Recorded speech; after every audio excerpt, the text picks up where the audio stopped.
los debates, la decisión de voto, que para mí es súper emocional. No, yo no creo que nadie que pensara en Kast después del fin de la primera vuelta piensa ahora en votar por Boric o viceversa. No creo, no creo que haya ese traslape de voto. No sé cómo lo ves No. tú, Alan. No, No, sin no lo duda. veo eso.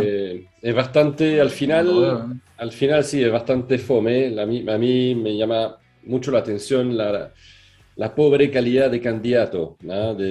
Porque tanto Boric como Mm, Kast tienen sus fallas, ¿no? Uno podía pensar, se decía que Kast era muy bueno para el debate, etcétera, sí, y tiene me, sus buenos me, momentos, pero no es una persona, me yo lo veo decepcionó bastante bastante apagado, le falta mucha energía, le mm, falta visión también, encuentro yo, o sea, de cómo realmente arengar las tropas, no sé, como de ser algo. De hecho, Boris estaba mucho más energético ayer, ¿cierto? Se mucho había más. tomado un par de Red Bull seguramente. Digámoslo Y así. sí, digamos, dejémoslo ahí, sí, Digámoslo dejémoslo en así. Red Bull. Dejémoslo en Red Bull. Exactamente. Y entonces, claro, se veía más claro, bueno, obviamente está la juventud, digamos, etcétera. Entonces, al principio lo vi, digamos, más vital, más dinámico, pero lamentablemente después está como ese muro de ignorancia, digamos, que hace que no tiene contextura, por decirlo así, ¿ah? O consistencia. Entonces, Mm, siempre repitiendo lo mismo, etcétera. Entonces, al final le falta también una cosa que vaya encantando por mi punto de vista, pero tampoco encontraba en Cast el líder, el visionario, eh, digamos, ni siquiera el caudillo, para hablarlo así, que algunos pintan y no, fue decepcionante. sí, yo tuve la misma sensación o muy parecida. De hecho, lo decía Edward en una columna del fin de semana, Ujú. que Boric tenía la épica y Kast que era fome en el fondo lo de Kast, pero lo fome en el fondo te da la solvencia, Claro. la estabilidad. Y yo creo que siempre esa es la dinámica de liberales y conservadores más que izquierda-derecha, si vamos a hablar de fútbol. Ujú. La izquierda siempre es más entretenida, son más artistas, son más volados, volados en el sentido de creativo, no en otro sentido. Ujú. Eh, Claro. son más creativos, son más simpáticos y la gente conservadora, más estructurada, obviamente, más Ujú. gestora. Entonces, siempre tienen esas características, van a tener esas características los programas. Ahora mi problema con esto, no sé si es un problema, es mi apreciación, es que son muy diferentes. Kass con Boric, o sea, están Por muy, no supuesto. tienen como punto en común, por lo tanto, a Nada. mí me cuesta mucho nada. O sea, uno es liberal de izquierda, o muy de Ujú. izquierda, y otro es derecha, muy conservador. No creo que Claro. Kass sea tan de derecha, pero sí es muy conservador. Muy conservador, claro que Es sí. muy conservador, no es tan de derecha, porque Ujú. no es muy de derecha sería tipo libertario en el fondo. No, Kass no es libertario de ninguna manera, Claro. ni remotamente cercano. Ujú. Por lo tanto, yo calificaría a Kass de derecha ultraconservadora, que es como lo Claro, calificaron hoy día a Bloomberg. Y a Boric lo calificaría de liberal ultraizquierda. claro, exacto. Entonces, Sí. entonces, no, o extrema izquierda, no sé si ultra es como más anárquico. Extrema es como muy de gobierno estatista. Ujú. Entonces son muy diferentes. No veo a nadie que tenga como que esté decidiendo por quién vota, ¿no? Yo creo que eso está decidido Sí, desde la primera vuelta. No. pero también, la verdad, muy mala nota para los periodistas. Yo creo que hay Mm. una pobre calidad también de periodistas que justamente a sabiendas de que son polos opuestos, etcétera, en realidad no están buscando de ir a temas que realmente no hayan sido, primero que temas nuevos, porque todo lo que hemos visto ha sido absolutamente temas ya vistos, ya contestados, etcétera. Sí, Entonces, al final, no han sido tampoco confrontacional con los candidatos cuando ellos deberían justamente tratar de ir a indagar un poco más lo que todo el mundo comenta en redes sociales, etcétera, de un lado para otro, pero incomodar un poco. Yo creo que hay una cosa que sí quedó, encendió Twitter, digamos, el tema de Mario Vera de Bio Bio, que al final del debate entrevistó Al a final. Boric, ¿cierto? Boric Mm, se enojó, digamos, sobre el tema de la fecha de su examen de orina. Y después, bueno, como que fue así enojado a buscar al periodista saliendo del set y mostrándole el dedo como Lagos, así, ¿cierto? Amenazante, diciendo sí, era, sí. muy responsable lo que hiciste. Y eso que fue filmado, yo creo que muestra realmente un candidato que trata de mantener una compostura, digamos, de hecho, de mostrar lo que no es, claramente, y bastó una pregunta al final, ni siquiera muy capciosa, digamos, era una pregunta sobre efectivamente por qué se hizo el examen en la fecha exactamente que había mostrado ya los síntomas del COVID y que debía guardar cuarentena preventiva. Entonces, y Boris ni siquiera dijo, pero vinieron a hacerme el test a domicilio, que hubiera sido perfectamente razonable, y no como que dijo, no, tú no hagas campaña para Cast, digamos, o algo así. Entonces fue muy mala leche. Y creo que eso la gente lo notó y sobre todo para el candidato que dijo el viernes que la prensa, los periodistas debían ser justamente no recuerdo la palabra exacta, pero como inquisitivo o poner, Molestar al poder, digamos. molestar al poder de alguna forma, Incomodar al poder. incomodar al poder, ¿cierto? Entonces, Mm. 3 días después está incomodado por una pregunta que yo encontré, digamos, totalmente válida. Incómodo. Y, Totalmente y se, incómodo. claro, y se incomodó y se molestó y entonces eso no fue bueno. ¿Ah? Pero al margen de eso, la verdad es que fue bastante pobre el desempeño de los periodistas. ¿Mm? Eso es mi visión. Entonces tampoco se puede esperar mucho por parte de los candidatos. Bueno, sí, un poco como los directores de cine que los actores pueden ser buenos, pero si no le saca el partido, la verdad es que la película también es fome, así que un poquito eso que está pasando. ¿Mm? Así que yo creo que perdimos, veo a Diener de nuevo congelado. Bueno, nos advirtió que está bastante mala su señal de nuevo, así que voy a tener que amoblar así como la tele cuando quedan pegados. Eh, Así que, bueno, los programas yo creo que poco o nada hemos visto tampoco de los programas reales. A mí me hace que aquí están todos hablando de cómo vamos a repartir el dinero, pero no cómo lo vamos a hacer, cómo lo vamos a producir, y eso creo también que es un tremendo error de estar hablando de basar, por ejemplo, el caso de Boric, todo en la redistribución, en mejorar prácticamente todo lo que no funciona en Chile, sin tener una idea del costo y peor aún, sin tener idea de cómo generar ese dinero. Entonces, claramente eso es grave. Y, y bueno, y Kast tampoco habla mucho de economía. La verdad es que no se ve tampoco que quieran... son bastante pobres los candidatos en términos económicos, ¿ah? O los periodistas tampoco están preguntando como si la cosa iba a seguir, digamos, todo el mundo quiere hacer dinero y listo. No sé qué opinas tú, pero es pobre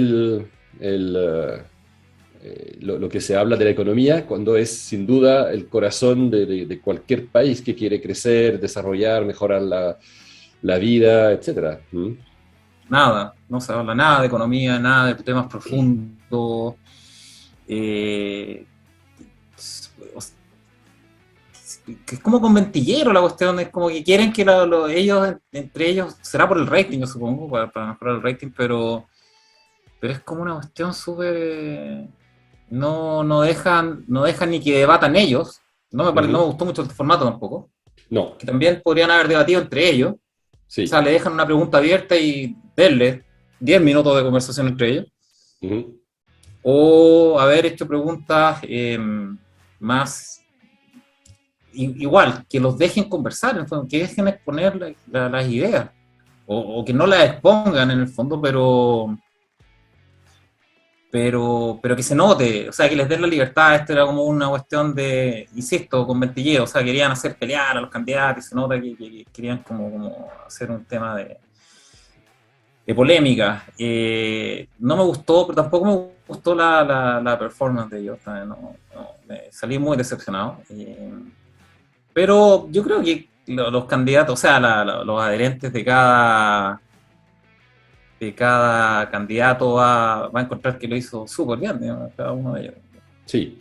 Al final, tú veías las redes y toda la gente de Boris decía, wow, qué increíble la pillada que le hizo a Casi. Para mí fue como, no me levantó ninguna ceja.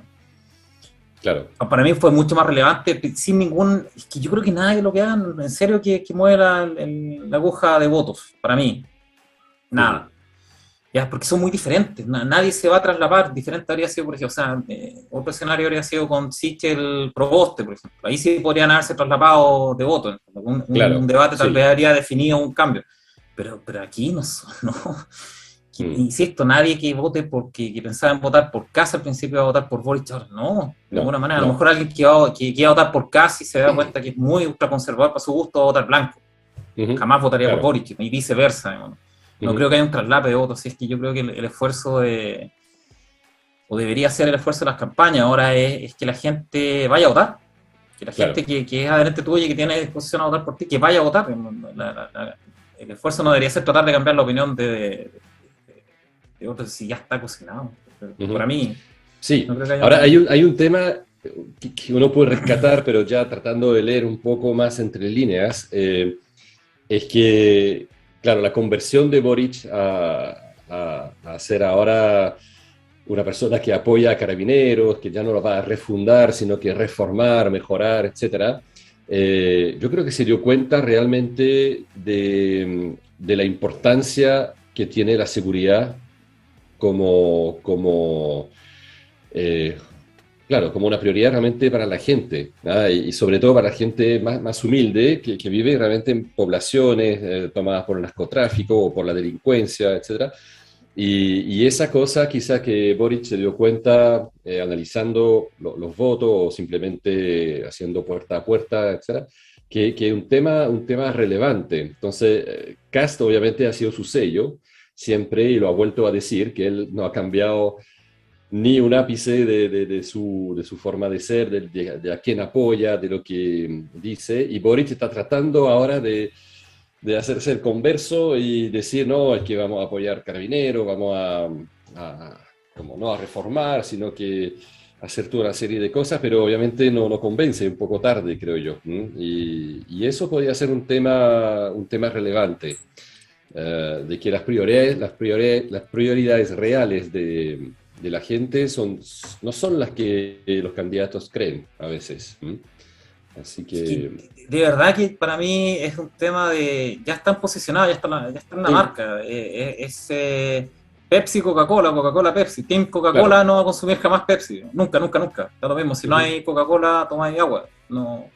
Está muy segregado ya, está el branding de lo que propone cada uno.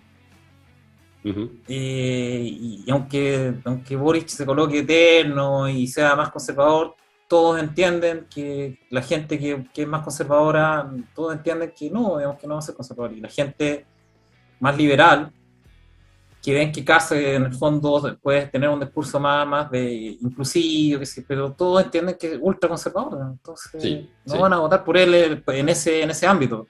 Yo creo que está súper jugada la elección. Sí.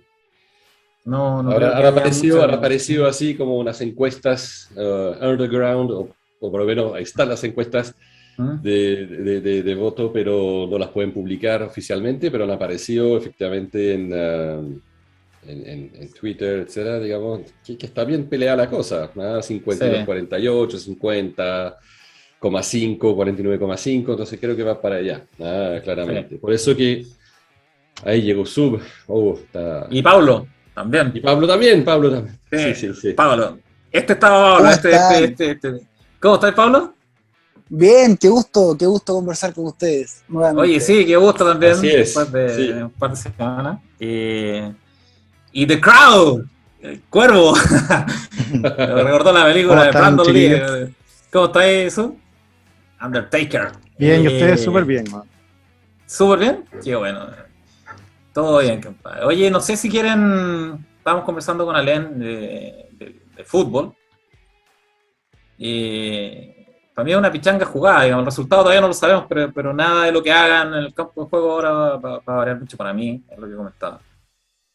Y quién ganó o no los debates, nada, no hubo ningún bombazo nuclear nuevo, nada, ningún antecedente nuevo que te permitiera decir, oh, se más, wow. Si, por ejemplo, que hoy día en la tarde te estaba pensando, si alguien hubiese, o si hubiese antecedentes, por ejemplo, de una demanda por paternidad en el fondo para Kass, de fuera del matrimonio, wow, eso sería como, wow, Eso sí. o Sí. en el lado de Boric un pago por debajo de un conglomerado económico, no sé, pues de Gasco, que le hubiese Claro. tirado, que se hubiese encontrado plata de Gasco por debajo, wow.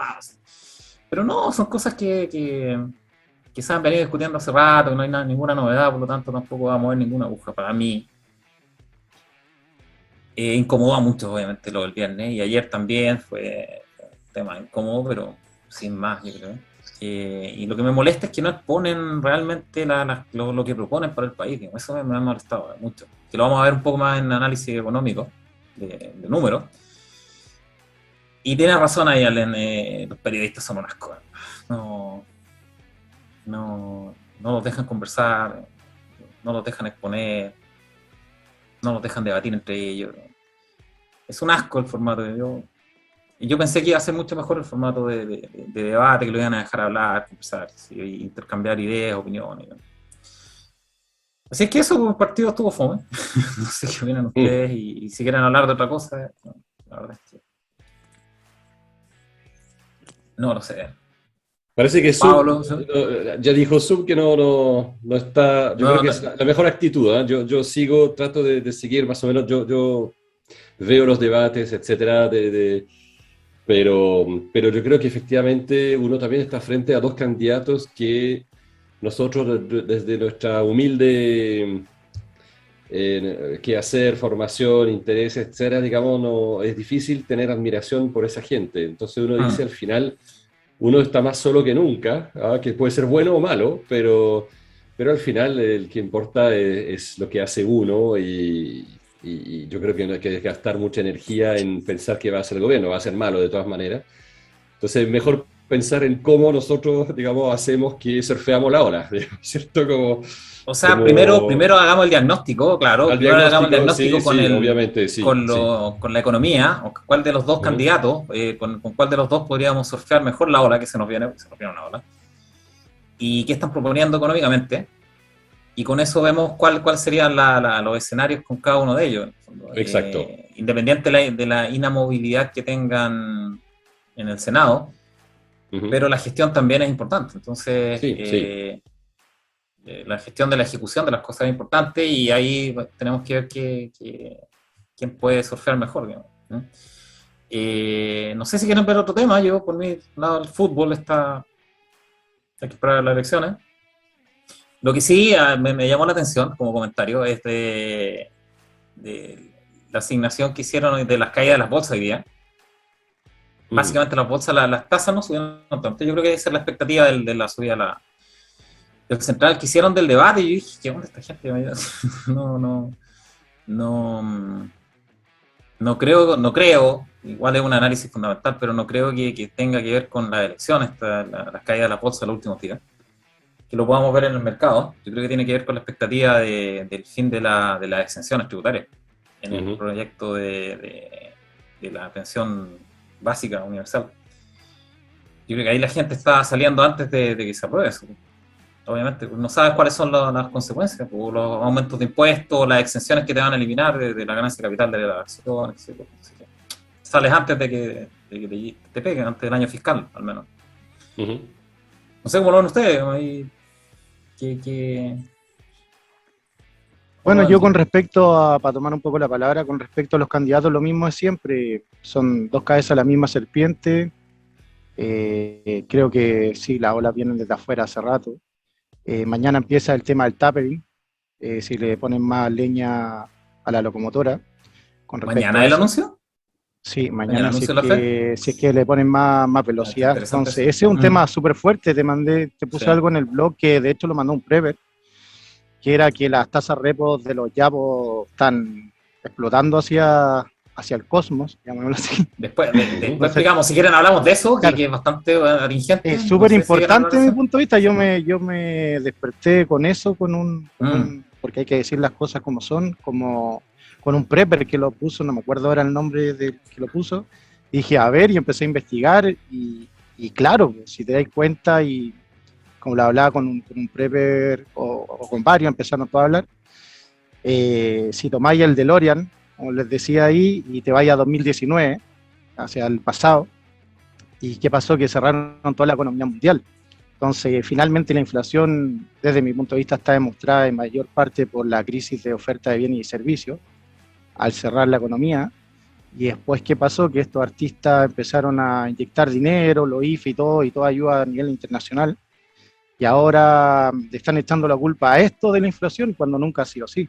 Es lo que yo veo, no es así. Entonces, lo que yo creo es que la crisis de bienes y servicios va a seguir, los commodities van a seguir subiendo, la energía es lo mismo, sí. pero al mismo tiempo van a cortar la poca demanda que había, porque ¿quién se va a tirar a hacer un negocio, a ampliar un restaurante o una sucursal, si más encima están cortando la ayuda? Entonces, para mí es como un golpe de remate que puede ser bien fuerte, en especial si cierran más encima, Sí. puede ser re fuerte. Bueno. Entonces, eso es lo que yo estaba analizando un poco con respecto a eso. Y ahí tú puedes explicar mejor, creo, Janet, que tiene mucho mejor los conceptos técnicos de lo que es un tapering, del tema de la compra de bonos, de la recompra de acciones también, que es una burbuja que todos ya están diciendo que va a estallar, porque finalmente la recompra no se puede seguir haciendo si empiezan a subir las tasas y empieza a aumentar el costo de financiación de la misma empresa recomprando su acción. Entonces creo que, en mi punto de vista, no es mi idea cambiar el tema de conversación, pero lo encuentro súper fuerte. Sí, es súper importante. Sí. Fútbol es fútbol, digamos, y para mí, insisto, ya está jugado el partido. No sé qué opinas tú, Pablo.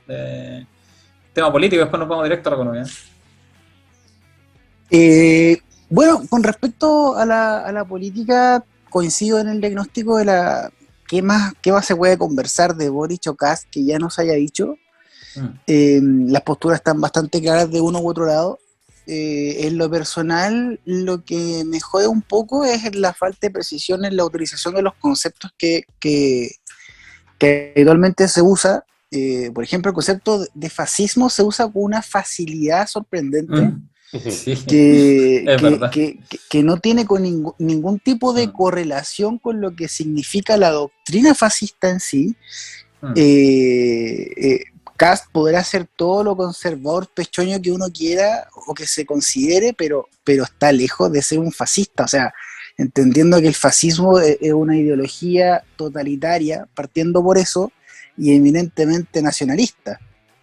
Claro. O sea, una persona de derecha no podría ser fascista por el simple hecho de que uno no congrega en su figura todos los poderes del Estado y junto con eso aboga por la libertad de comercio. Entonces no tiene ningún sentido el mote que se les cargue. Eso junto con el mote de liberales también me intriga el por qué usan con tanta liviandad el denominar liberales, por ejemplo, a los de Bópoli. ¿Cuándo podrán ser progresistas pero liberales? En ningún caso. Ese concepto está mal utilizado también.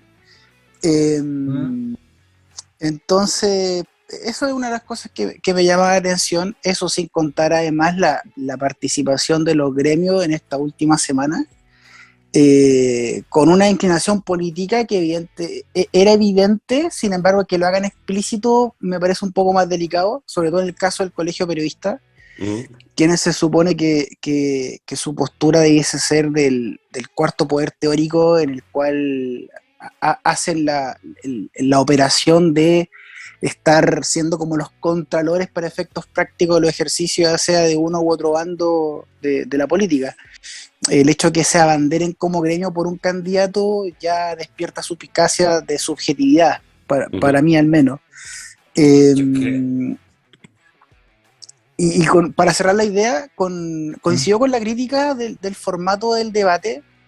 Lamentablemente no tomaron nota los periodistas de lo que sí les enseñó la entrevista que hicieron los amigos de Bad Boys con Kast, en el que fue una entrevista súper fructífera en el sentido de que el candidato tenía la libertad de poder exponer sus ideas, si hay algún cuestionamiento, justificarse, pero los periodistas no entienden que no son ellos los protagonistas. O sea, quieren demostrar quién es más listo que el otro, quién puede poner en apuros más a que el otro, y eso ya se vuelve un poquito repulsivo. Esto Sí. como quién es más sabiondo que el otro, en el caso particular de Matamala, a esta altura del partido ya como que agota. Así todo que en eso... realidad, ¿eh? Yo creo que Sí, todos sí, tienen ese pecado capital, de algunos más que otros, pero yo creo que todos. Sí. claro, Tienen es- ese claro, como sí, tono sí. inquisidor en el fondo, y yo soy más seco que tú, yo te voy a pillar. Insisto, policía bueno y policía malo siempre tienen que estar, pero faltan policías buenos en el fondo. Faltan policías que hagan o periodistas que hagan que la persona converse, que exprese su idea, que se relaje en el fondo. Y no, esta cuestión es como inquisidor y metralleta de verdad. Mm. Es un poco agotador, de hecho, sí. No es atractivo, pero ya está, al final del día. Sí. Oye, interesante lo que decía Pablo de los liberales. Efectivamente, los liberales clásicos son. Es una raza diferente eso, pues un liberal clásico sería. No se me ocurre quién puede ser liberal clásico. Pablo, tú, yo cacho que tienes más ejemplos, pero ¿quién puede ser liberal clásico? Kennedy, no, Kennedy. Puede ser Kennedy, ¿eh? Claro, o sea, Kennedy es Kennedy puede ser un demócrata. liberal. Pero, A ver, claro, es que, a puede ver, ser un liberal clásico. claro, como liberal clásico se podría entender de que son aquellas personas que suscriben los ideales de la libertad, de la teoría clásica, y que sin embargo conciben la teoría económica neoclásica en la cual justifica la intervención del Estado en diversos mercados, entre educación, salud, etc. Claro. En el caso de los minarquistas, bueno, también hay otras familias de liberales dentro de este paquete, están los paleolibertarios, minarquistas, anarcocapitalistas. Los paleolibertarios. Sí. Claro, como la dieta paleolítica. Sí. Claro, no, los paleolibertarios son los que evocan la tradición del siglo XVI relacionado Sí, fundamentalmente, claro, o sea, formalmente serían como los que se entienden como de derecha conservadora actualmente. Así que bueno, natural, eso. pero es como natural, es un poco de élite ese paleolibertario, para mi gusto, ¿no? Porque solamente lo pueden escribir gente que puede sobrevivir sola en el fondo. Como que son muy libertarios, para mi gusto, no sé, ahí sería otra discusión, pero...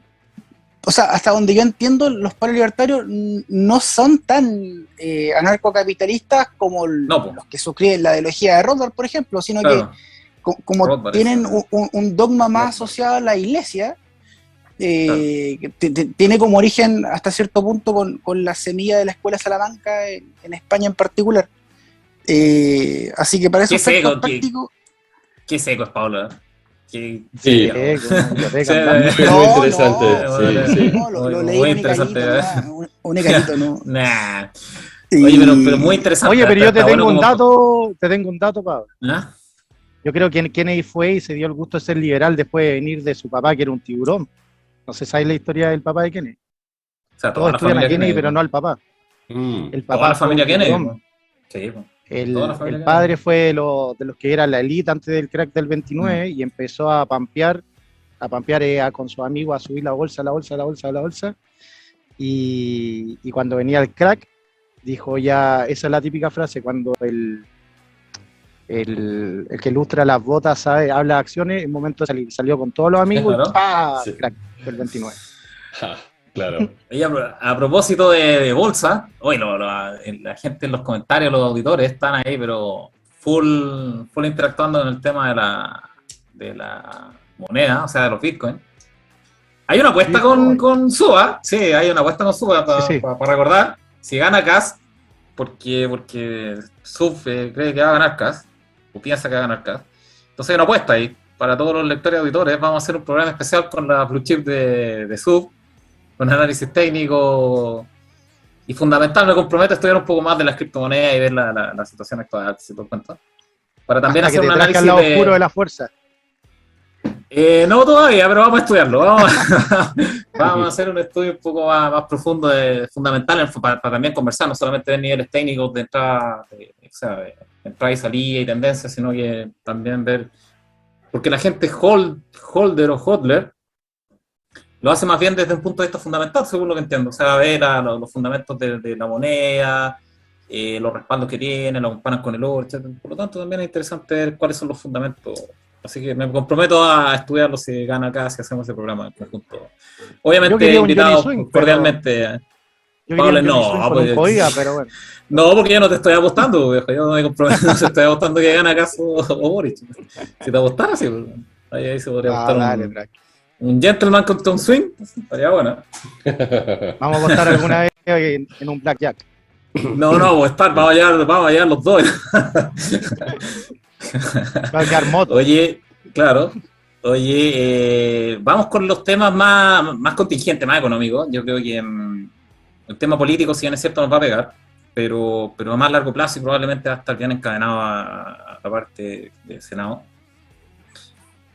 Lo que estabas comentando tú, Sube, a ver, como para explicarle a la gente Ya, un poco. a mí me parece los muy auditores, interesante lo que viene. para explicar un poco a los auditores y lectores, más a los auditores probablemente.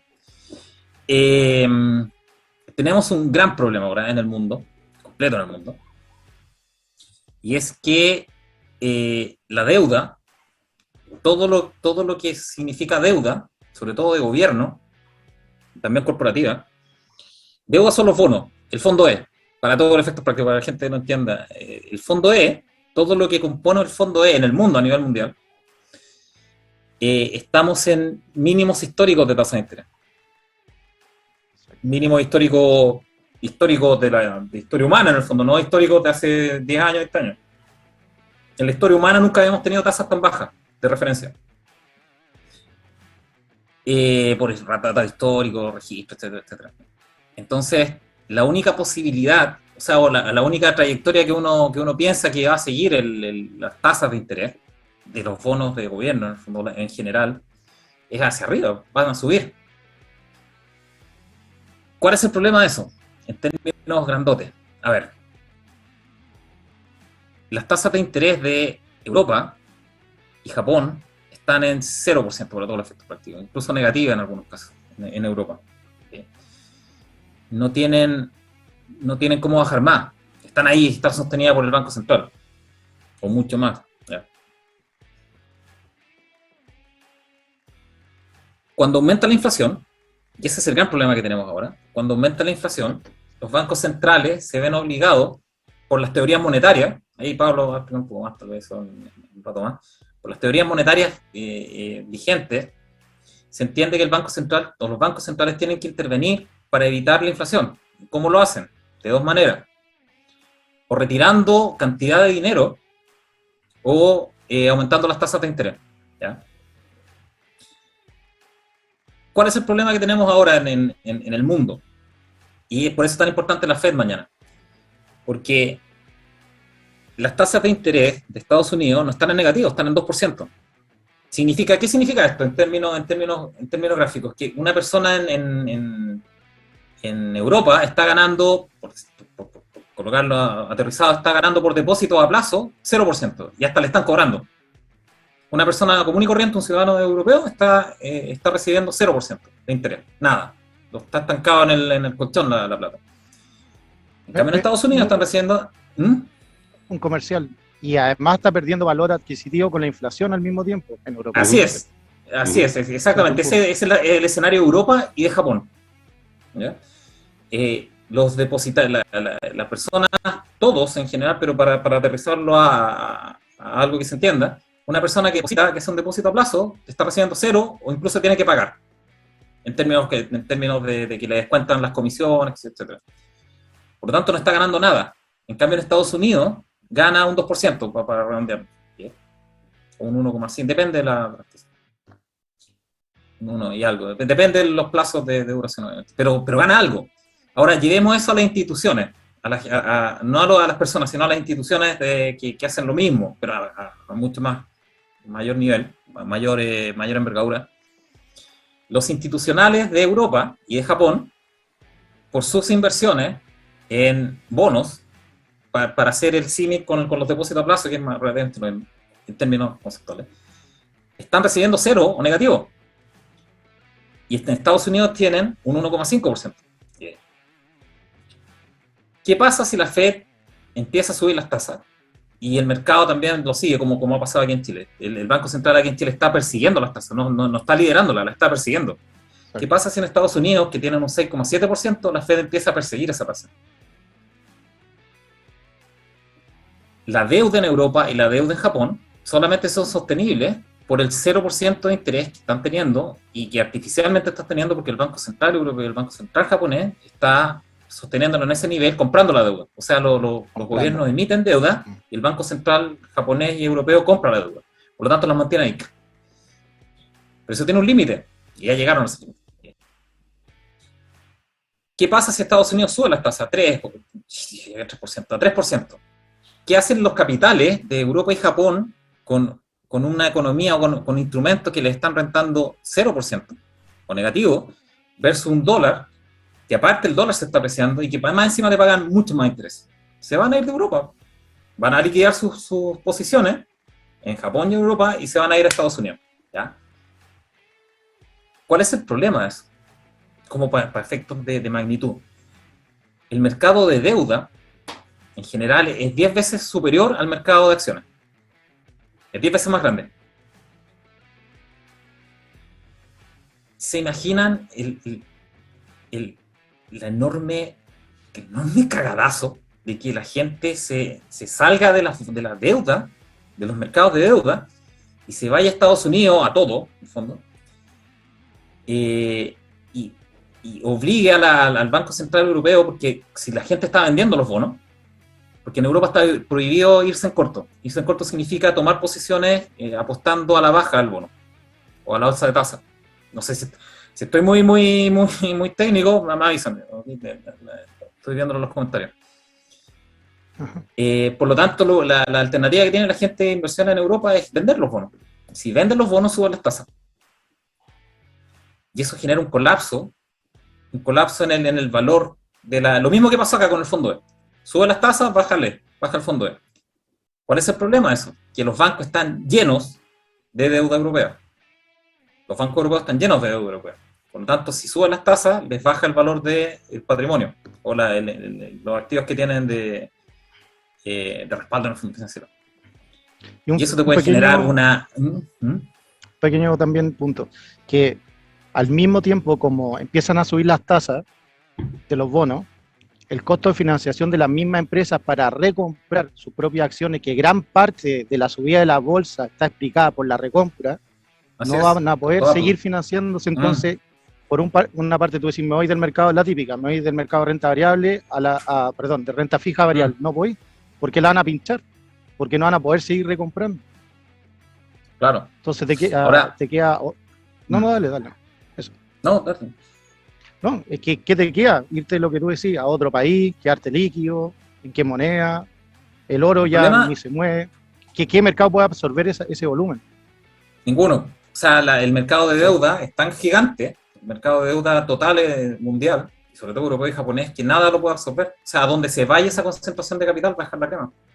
Claro. Si se va al dólar, quiebra Estados Unidos. Porque un prepper me decía, ¿qué pasa si se iba todo a criptomoneda? Ese mercado no tiene cómo absorberlo. A ver, para que se hagan una idea, la deuda mundial es 280 trillones de dólares. El mercado de las cripto hoy día debe ser 2 trillones. Enano. Sí, porque estaba como el año pasado 1. Sí, debe ser 2 trillones. O sea, una desinversión en el mercado de deuda general te colapsa todo, digamos, te manda a la vez todo.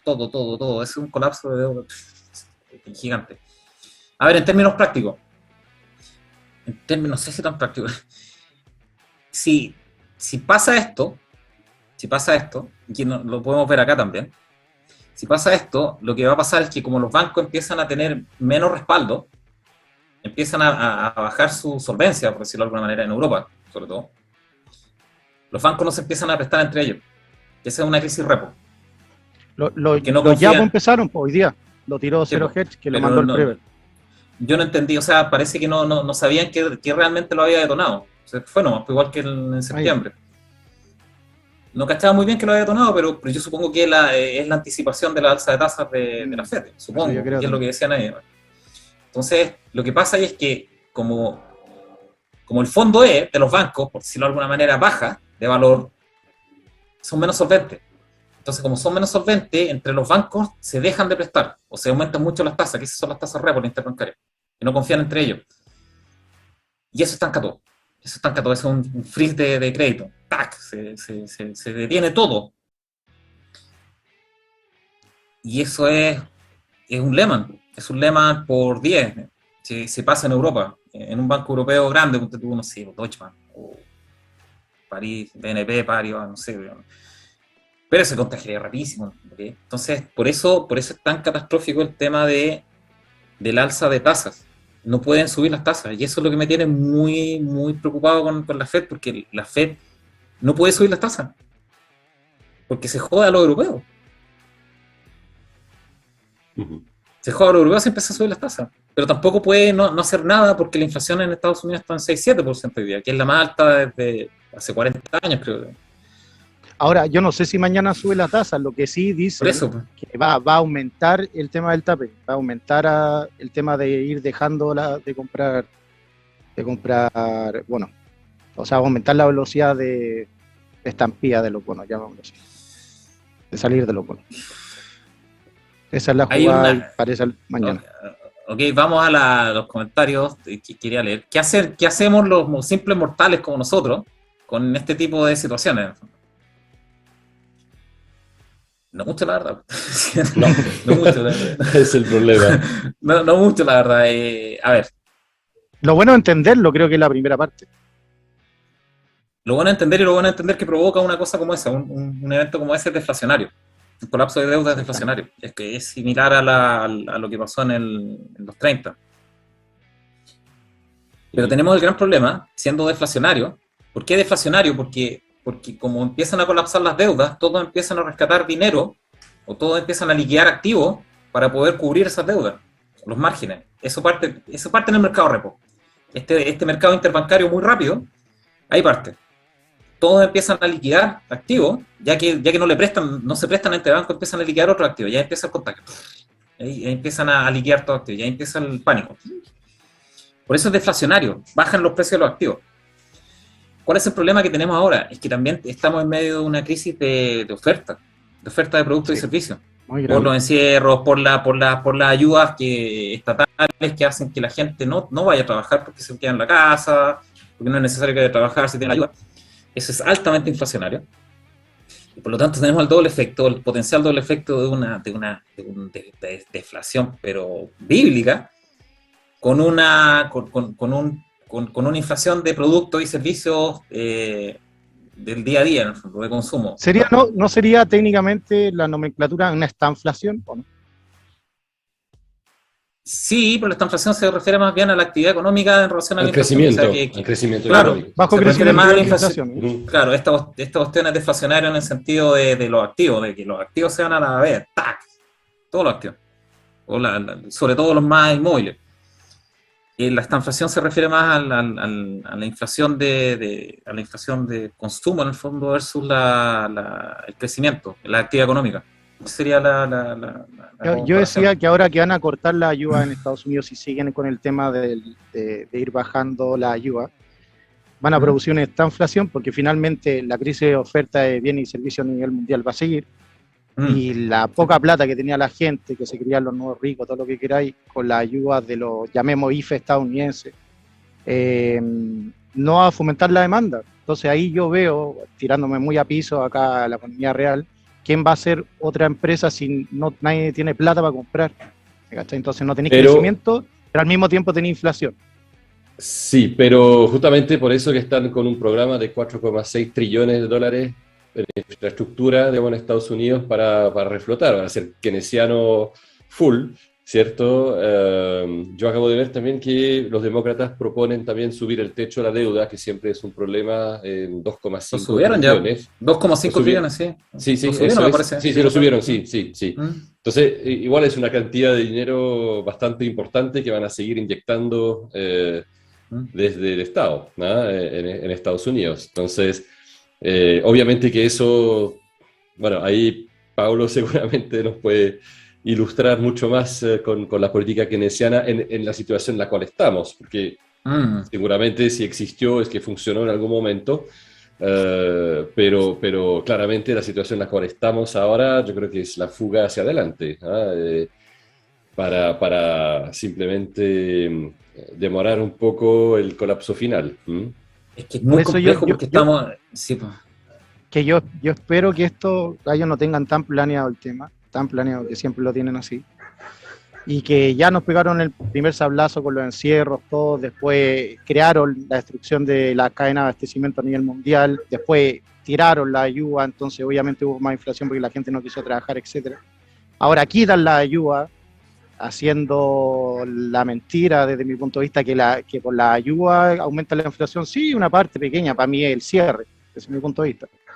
Y ahora empiezan de nuevo con cerrar la ayuda, por lo tanto no hay demanda de bienes y servicios si empezáis a cortar la ayuda, suben la tasa al mismo tiempo, entonces aumentan el costo de financiación de todo el mercado, y que se manden la última con esta nueva variante, que cierren de nuevo y con toda esa jugada. No sé. Está re complicado. Yo, cuando uno ve el mercado, está súper volátil. Yo comenté hace un par de meses, probablemente para mí viene tan volátil que cash is king, porque la volatilidad Exacto, que va a tener va a ser enorme. Entonces, y se está comenzando a ver que va a ser muy volátil esta cuestión.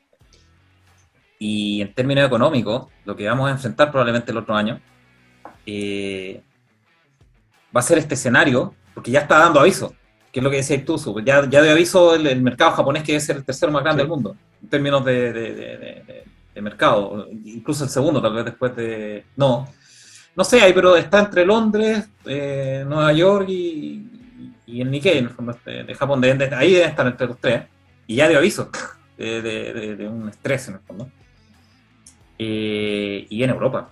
Entonces, como para enganchar un poco con el tema que viene, que es el análisis de los programas económicos, lo que nos espera el otro año probablemente es un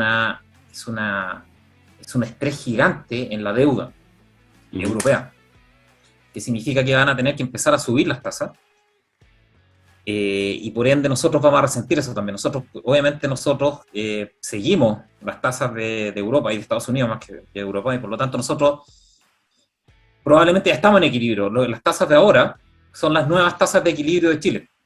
Las del 2%, el 1% ya fueron, chao, no están esas tasas. Nuestras tasas de equilibrio ahora están entre 5 y 6%, lo más probable. Las tasas de 10 años, hasta 6 probablemente. Esa es nuestra tasa de equilibrio. Por lo tanto, todo lo que suban en los mercados desarrollados, nosotros los vamos a subir también. A menos que nos transformemos de alguna manera en un refugio, que no creo, por algún motivo. Por lo tanto, el escenario de este otro año es costos aumentando, costos de financiación o de deuda aumentando para el país, mercados bajando, probablemente, mercado financiero, por lo tanto, todo el impulso de inversiones se drena, y por ende vamos a estar muy complicados. Va a ser un periodo muy de vacas flacas en términos de inversión. Debería serlo. Y ese es el escenario que probablemente va a enfrentar no solamente el otro año, durante 2 o 3 años. Entonces, ¿qué proponen ambos candidatos? Que era el análisis que queríamos hacer con este escenario. ¿Cómo lo vemos nosotros, en el fondo? ¿Qué proponen versus cómo se comportaría en este escenario? Esos dos programas. No sé si tienes algo que agregar, Pablo. Yo creo que, ¿cómo lo ves tú en términos de la política monetaria? ¿Cuál es la salida que tienen porque los bancos centrales son keynesianos, en el fondo monetaristas, en el fondo, entonces no tienen mucha salida para el escenario actual? No tienen mucha. De hecho, estaba escuchando muy atentamente la explicación y estuvo clarísima. Y complementaría de que el gran problema que además tiene ese ciclo contractivo es el efecto Fischer, que es que junto con el gran problema que tiene esto, junto con la caída en la valoración generalizada de los activos, es que las deudas no se desagian. Las deudas quedan nominales junto al pago de interés. Sí, por tanto, Por tanto, la complicación mayor que tiene eso es que te cae la valoración del activo y la deuda, entonces, al no comprimirse, el mismo equivalente a la valoración termina por ser Más el hoyo deflacionario. negro, claro, Así el es, hoyo un hoyo negro negro. claro, que termina más por absorber toda esa posible valorización que tiene lo que pueda quedar vivo. ¿Y cuál es el problema de eso complementariamente? Es que indudablemente que caen los niveles de actividad a niveles irracionales, a punto tal de que eso fue Sí. lo que pasó en el 29, o sea, Sí, cesantía sí. a mansalva, y lo que intenta hacer el Banco Central es compensar esta caída en la velocidad de circulación, en consecuencia un aumento en la demanda de dinero, para que no caiga el PIB nominal. Y en el fondo Claro. intentar extrínsecamente incentivar de que los niveles de actividad no caigan. Pero tal como describe Janner, entonces al ocurrir esta caída masiva y generalizada de la valorización de los activos, implica que si tú, que ya lo hicimos ahora con la crisis del coronavirus, vas a tener que emitir para intentar compensar entonces este aumento en la demanda de dinero, si lo combinamos además que haber un shock de oferta, o que viene habiendo, mejor dicho, un shock de oferta, eso también te va a desencadenar tal vez el ciclo inflacionario en un plazo mucho más corto que lo que habitualmente conocemos como los efectos de los rezagos de la política monetaria, que coloquialmente se entiende que sus efectos se delatan entre 12 a 18 meses, que fue lo que incluso confirmó la crisis del coronavirus. En un principio no veíamos efecto inflacionario, Ah, y ahora todas Claro. las economías no pueden lidiar con ella. A todas se le disparó en orden del 6%. hasta Powell decía al principio, disculpa, que un comercial, que Powell decía al principio que era transitorio y ahora dice que Transitorio. parece que no es tan Sí, transitorio. exacto. Está claro.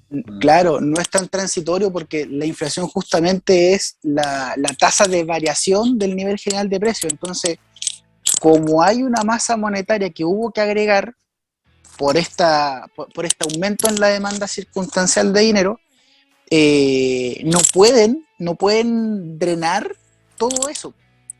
No tienen volumen para.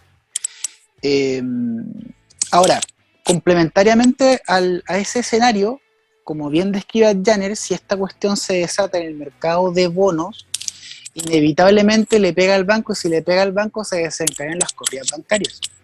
Así es. Lo grave de las corridas bancarias es el sistema de encaje fraccionario, porque la gente normalmente no es de conocimiento habitual. La gente entiende de lo que el único dinero que existe o que circula es lo que está impreso en billetes. Sin embargo, la banca tiene un efecto que es el efecto multiplicador monetario de los bancos, que los bancos crean dinero vía la recirculación de crédito a partir de los depósitos.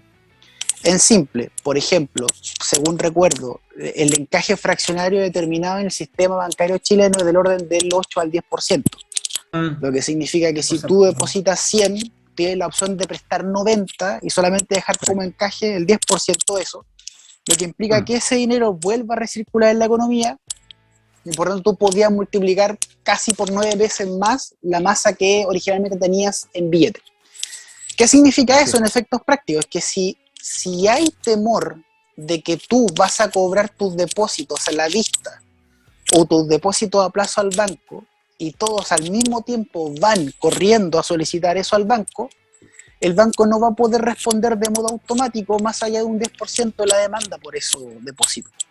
Entonces, ahí donde recurre, ahí recurre la existencia del Banco Central de prestamista de última instancia, pero no puede manejarlo para un efecto masivo, simplemente para efectos locales y particulares en cada banco.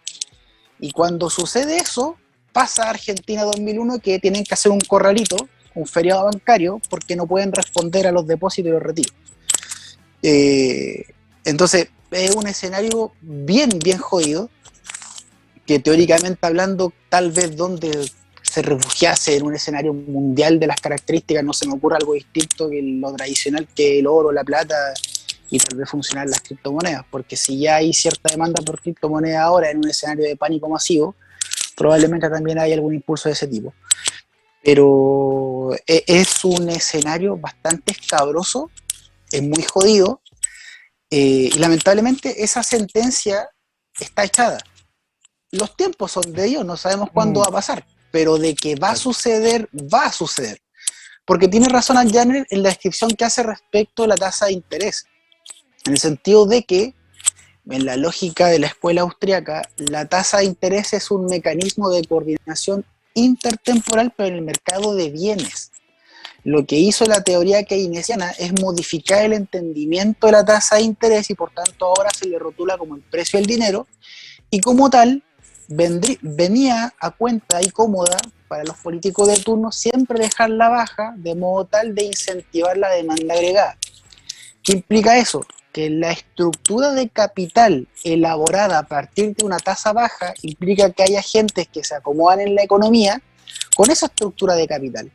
Y cuando el sistema blanquea, no se puede sostener. Y es por eso que tú puedes ver que hay empresas que se rotulan coloquialmente como empresas zombie, que funcionan a pesar de que tienen déficit a mansalva. Y en fin, para efectos prácticos, y con esto remato la idea para cerrar, la culpa finalmente siempre es de la estructura política que se beneficia de estas promesas y que tiene que consolidar déficit y financiarse. En fin. Hay un pequeño punto, un pequeño detalle con lo que decía Pablo, que finalmente también está el tema de la deuda del gobierno. Ese. ¿Por qué? ¿Por qué? Porque, por lo que yo entiendo, ahí me puede corregir Janet, la deuda de gobierno, el interés se rolea.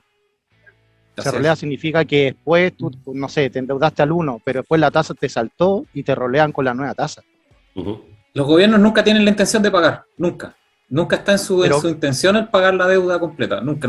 Siempre. Pero siempre ¿cómo van a seguir endeudándose?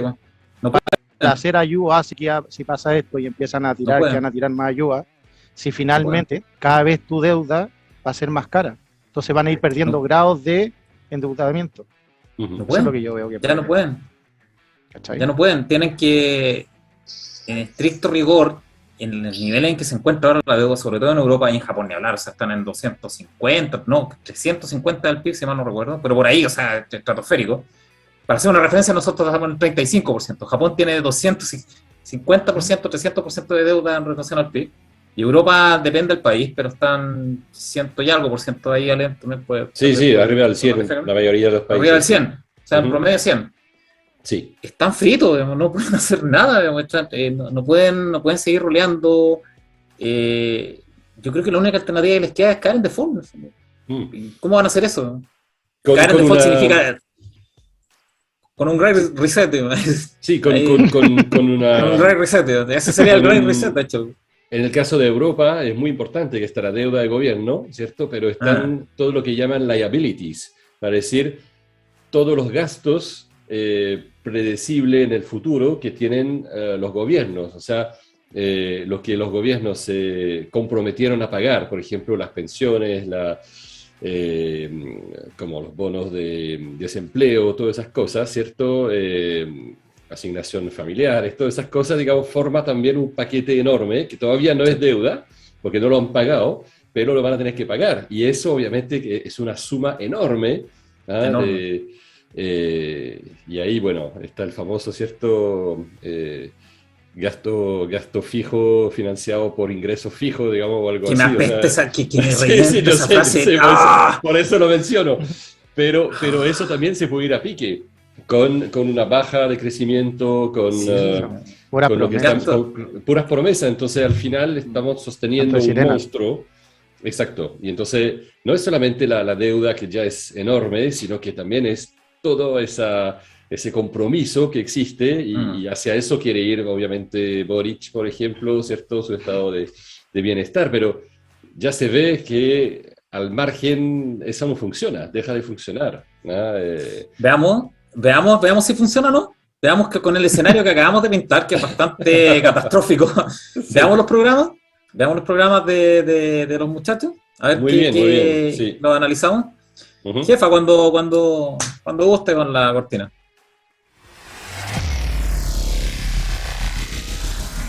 ¿Se puede compartir pantalla? Quiero mostrarle a los auditores un gráfico que hice.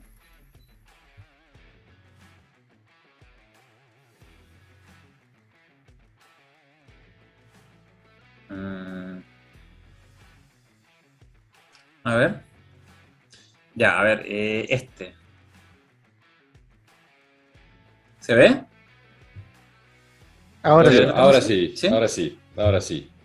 Ya, ok, este cuadro, que lo hice, saludo a Christopher Lang, él me envió una data del IMF, Bueno, Christopher Lang. o del Fondo Monetario Internacional, y ahí me derivó ahí me derivé al OSD, que es la data de recolección de impuestos. Entonces, estaba muy tabulado, por lo tanto, este es un traspaso nomás de datos. No costó mucho.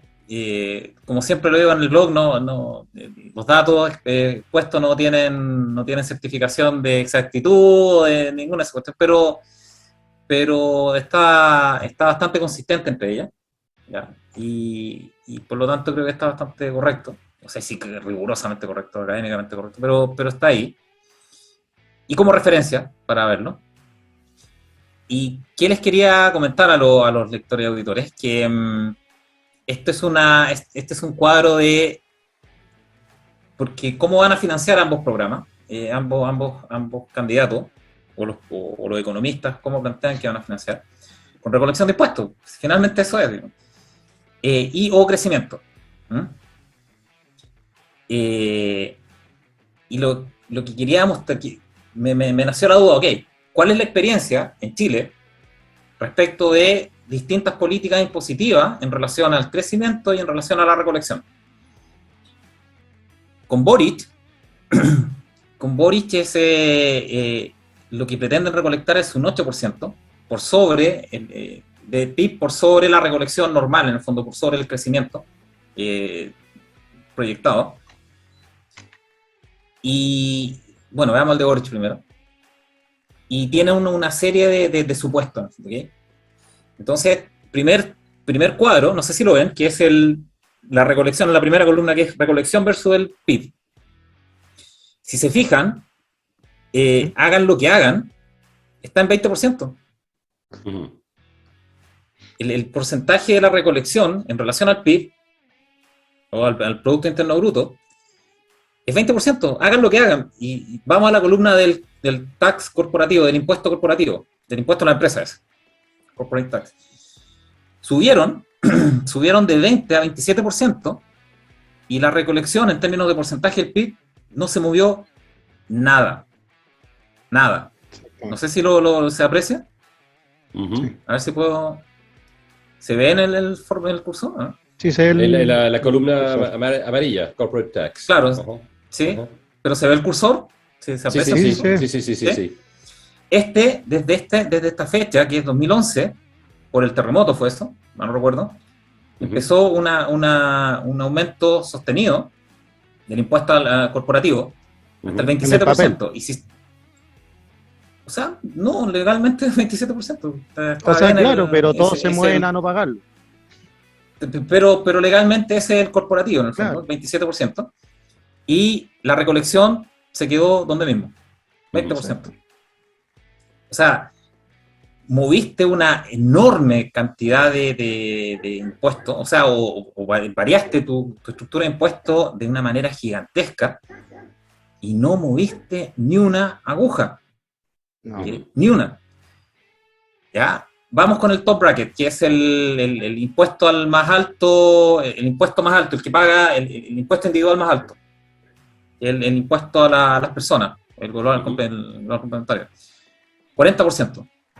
Tiene una integración que significa que te hacen un crédito o que pagas menos si la empresa, tu empresa, o de la que eres accionista o parte dueño, pagó impuestos, tú tienes un crédito por ese impuesto con el top bracket, contra el 40%, que es, creo que hoy día 65%.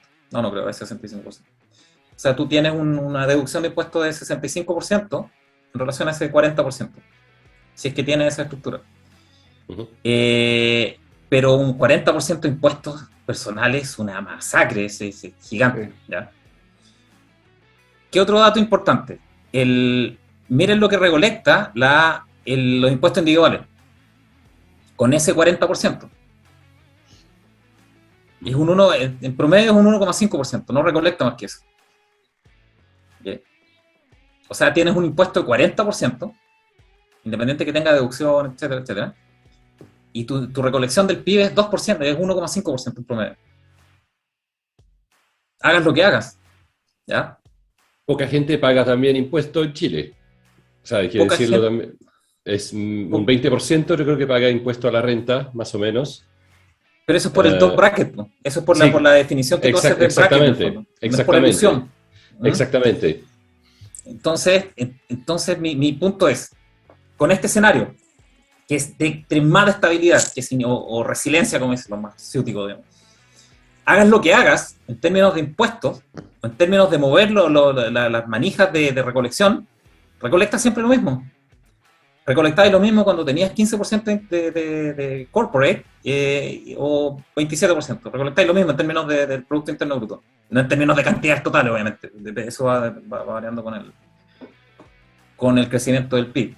Y lo otro interesante es que el crecimiento, a pesar de que no está tan correlacionado, es súper notorio en los años en que empezó el movimiento fuerte de impuestos, en que empezó a bajar obviamente el crecimiento. Pasamos de 5,3 o 6,1 a 1,7, 2,3, 1,7, 1,2. Es clarito que por eso se mantiene, por eso es un sistema... el crecimiento. Es que es un sistema estable, eso es lo que no entiende esta gente. Si tú mueves una variable, todas las otras se van a ajustar para acomodarse. No es que mueves una variable y todo lo demás se mantiene constante, ¿no? Tú mueves una variable y te mueve todo el resto. Así es. Entonces, es un sistema muy estable, muy, muy estable. ¿Ya? No sé si hay alguna duda de los datos, o qué es cada una de las cosas, pero en general se mantiene bastante estable esta recolección. No sé si tienen alguna pregunta, auditores, estimados contertulios. Está muy bueno. Excelente. No Está lo había bueno, visto, bueno. no lo viste, nunca lo vi así, pero la verdad es que es muy bueno. Sí. Ok, entonces, vamos, a ver, dejo de compartir. Ahora el comportamiento humano, a nadie quieren que lo trasquilen.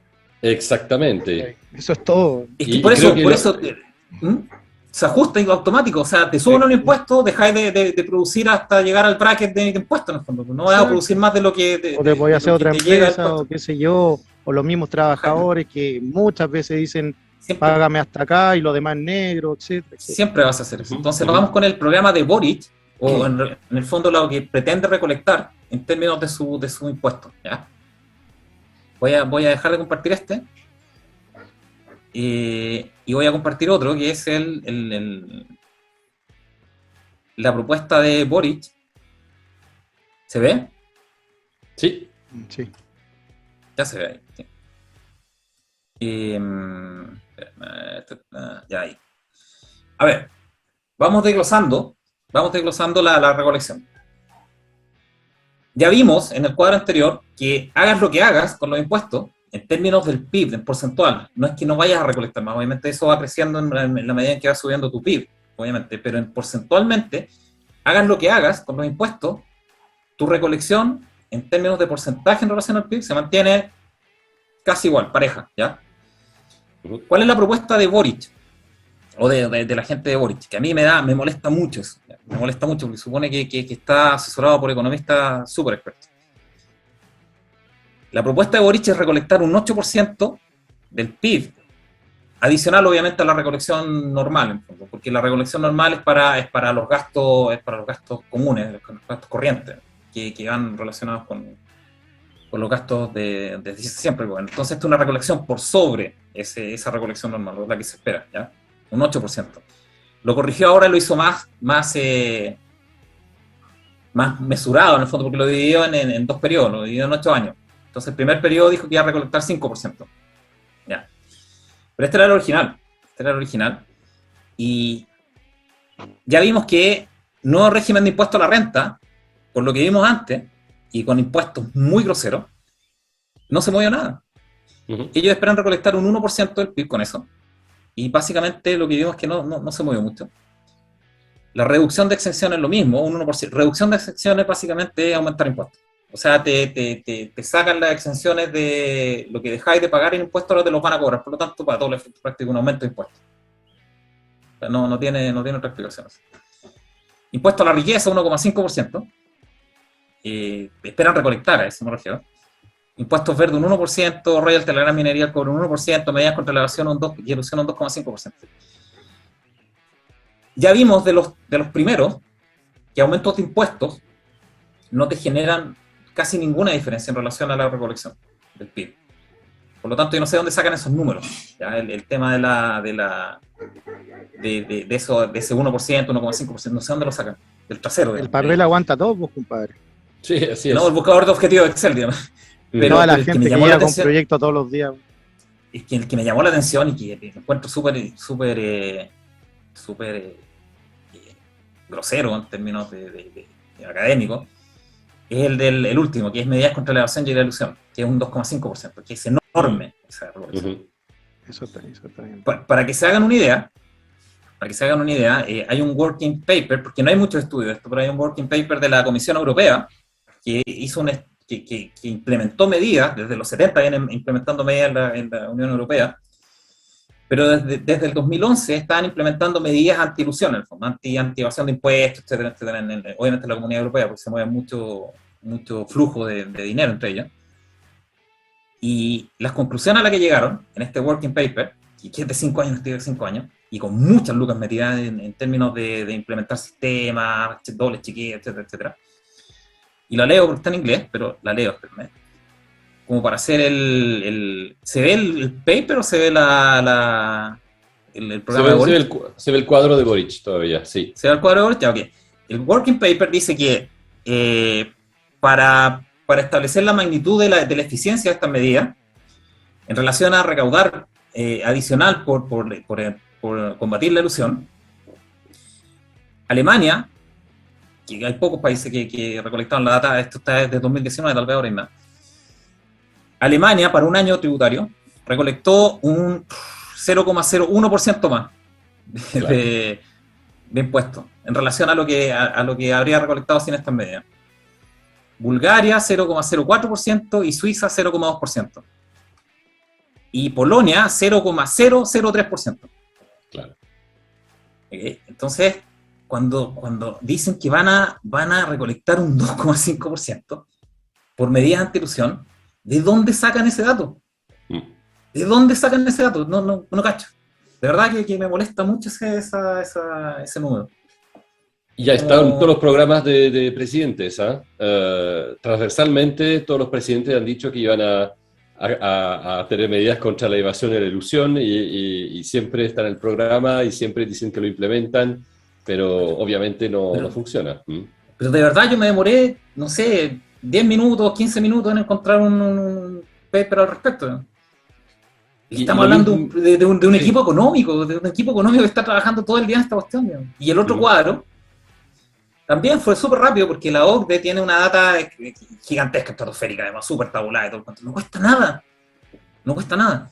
Yo no sé si están engrupiendo o son realmente muy poco profesionales, para ser súper honesto. A mí me molesta mucho esta data, ¿no? Sobre todo el último punto. Oye, pero, a ver, yo recuerdo cuando conversábamos de Jackson y yo recuerdo mi comentario de que me resisto a creer que Jackson tiene un intelecto superior. O sea, este gallo el fin de semana hablaba de rentabilidades garantizadas. Sí. O sea, ¿qué quiero decir con eso en el fondo? O sea, a los tipos no les interesa hacer algo que funcione.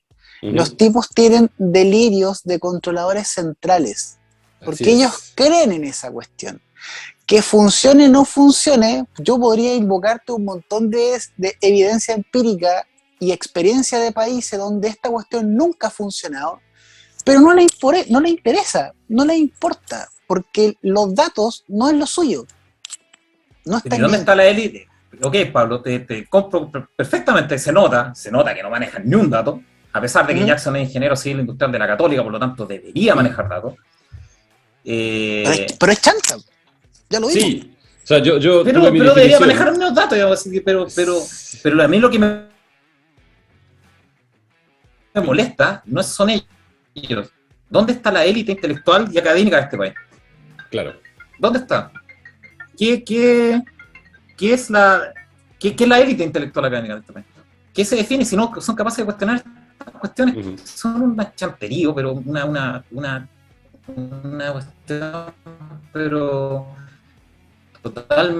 totalmente desprolija, un líder a la presidencia del país, el que va a gobernar supuestamente, y se mandan estos pasteles. Yo de verdad que a mí me molesta muchísimo. Sí. Para ser súper honesto. pero Porque es a ver, insultante para los o sea, electores, como todo. yo estoy muy de acuerdo contigo, pero va a depender a qué definamos como élite. Porque si tú le vayas a preguntar a la Facultad de Negocio de la Chile o le vayas a preguntar a lo de la Facultad de Economía de la USACH, te van a aplaudir de pie, po. Ujú. Si Mayol tiene que ver con no sé si es vicedecano o decano de la Sí, claro, Escuela de Economía, el Grau también. sociólogo. Ujú, O sea, ¿qué te quiero decir con eso? Que al final es una religión, ujú. Exacto. es un paradigma, Por lo no único, están ni por ahí lo con único los que, datos. por lo El único que teléfono voy a rojo hablar hoy llamando al día, Jared, dice. por lo único que voy a hablar hoy día son con la Universidad de Negocios de la OLF. No. Claro, sí, la UDP, o sea, no, perdón, la UDD de desarrollo y todo, que son obviamente más hacia pensamientos, digamos, capitalistas, No, liberales. Claro, pero ¿dónde de está, hecho dónde está Pablo la dijo escuela de negocios? Sí. Pablo dijo que el Ibáñez va a votar por Boric, de hecho. Lo Sí, dijo, ¿eh? lo dijo en una declaración. Pero Chuta. sí, los tipos ya la Que se están haga rápido. viendo. Sí, el próximo ciclo presidencial se va a comer no sé si una recesión específicamente, pero al menos una caída en la actividad económica por lo bajo. Ujú. Eso está De lo que cantado. Si le agregamos el contexto internacional que discutimos hace poquito, o sea, pobrecito el que agarre el gobierno. Mm. Y si más encima tiene O sea, estos dogmas la otra, ¿quién quiere agarrar el gobierno? ¿Qué onda, Jenner? Está así, cantando. 666. Claro, hay un pequeño problema ahí de conexión. Yo Pero también pasa- se me cayó el repetidor LT. Yo, como historia de la vida. Pero pasa algo ¿Soy yo? similar No. con el impuesto a la ¿Sí? riqueza, ¿eh? Pues, yo lo escucho bien, no sé si se escucha Ya. bien. Pero lo que está diciendo para la parte evasión y elusión está exactamente la misma data para el impuesto a la riqueza, que donde lo Sí, implementaron fue un fracaso nada, bastante rotundo. ¿Mm? Entonces yo lo que comentaba y que discutíamos con Pablo antes, ¿dónde está la élite económica y financiera que no revienta estos programas o que no los analiza primero y después los expone? Yo encuentro esto súper insultante. Lo entiendo para una Están primera pagados ronda. a Janer están pagados por ambos lados. Esa es la jugada esto. ¿Para qué? Pero esto, qué? insisto, esto es un insulto a los votantes. Insulto, de verdad. Es que de hecho Es una cuestión de media hora. Investigáis media hora y encontráis que la medida contra la evasión de 2,5% es una tontería. No existe esa cuestión. Y en el impuesto a la riqueza, como dice Alem, probablemente es lo mismo. Y si hacen la data, ya, ok, ahí te la doy. Te demoráis una hora en hacer la data de la OCDE, te das cuenta que cualquier modificación que tú hagas de tipos de impuestos, lo que va a resultar es que la economía se va a ajustar para ajustarse a esos impuestos de nuevo. Y vas a recolectar lo mismo. Y hasta menos. Y ese es un punto de la curva. ¿Hasta dónde aumentáis los impuestos para que empiece ya a pegarte en la actividad económica? De hecho, duro. Y de hecho, a los peces gordos les va a encantar porque van a ser más barreras de entrada a la competencia. Sí, absolutamente. Y ahí es donde se produce la corrupción. Al tiro, se produce la corrupción de inmediato. Con más impuestos se produce mucha más corrupción política. Porque obviamente son más barreras de entrada para la libre competencia. Así es que para mí este programa es un asco, de verdad. Sorry, pero es horrendo por la presentación, por los supuestos, pero principalmente porque está asesorado hoy día por las mejores mentes de la exconcertación, que académicamente son un lujo. Son gente muy preparada. Yo no entiendo cómo hacen esto, o cómo presentan esto, Sí, pero cómo si permiten que presenten esto. el único tema que saben es subir molesta. impuestos. Sí, el único tema que saben es subir impuestos. Nadie habla, bueno, creo que Casa habla un poco de crecimiento, pero bueno, como tú pusiste en el tema del Excel, aunque hagáis lo que queráis en el papel, finalmente la recaudación no va a subir porque la gente se va a mover, y en especial los corporativos, en especial. Se van a mover. Ahora, todos nos movemos en relación a eso. ¿Ah? Ahora un punto importante para mí, que además de esto que Pueden sacar es típico, Boric va a subir los impuestos, si es que sale, etcétera, es que además al aumentar los costos de financiación para la gente, llamémoslo de pie, que somos todos esos bienes y servicios que son sofisticados, lo que han hablado muchas veces, la hamburguesa de 7 lucas y todo eso, son los que están muertos el otro año. Están muertos porque con el aumento del costo del crédito, son los primeros servicios que van a desaparecer. O sea, Tienen que ir imagínate, buscando algo que no esté tan apalancado para moverse. ¿Cachai? pero Y imagínate, ya hablamos de imagínate, eso. vaciaron 80.000 millones de dólares en la economía y sigues teniendo 10% de cesantía Ujú. de entrada. O sea, cuando se te acaben todos esos estímulos monetarios el próximo año, eso que ni siquiera se ha blanqueado a la gente que está, no te quiero decir informal, pero recordemos que estas encuestas de cesantía en el fondo te preguntan temporalmente si estás con algún tipo de actividad económica en los últimos 7 días. Y listo, y entre eso están también los delivery, ¿cachai? No los cuentan como cesantes. Los Uber. Claro, o sea, los Ujú. cuentan como ocupados. Entonces, Claro. esos son los datos que cuando uno los mira en frío dice, oh, rayos. Y se empieza a ver de que hay empresas que están empezando a bajar cortina porque no le están dando los flujos, es para preocuparse, pero por eso el presidente actual está esperando nomás los meses para poder entregar las llaves en marzo y Así el es, problema será así dado es. nomás. Y toma. Sí. ¿cachai? El problema de este programa de Boric, vamos con el programa de Boric, después vamos con el de Kast, hay que analizarlo rápido, que adolece de lo mismo, piensan en otro ámbito, pero piensan similar. ¿Cuál es el problema? El problema de este programa es que, de acuerdo a la data, yo creo que la manejan, ¿eh? Yo creo que manejan la data que pusimos antes en el cuadro Excel. No el programa de impuestos, en el fondo, o las presunciones de recolección. Ellos piensan o creen que como es tan resistente la economía a subidas de impuestos, porque eso lo ven, obviamente.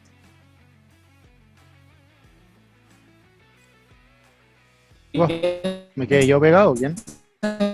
No, Parece que al Janet. Diana está pegadito. Sí.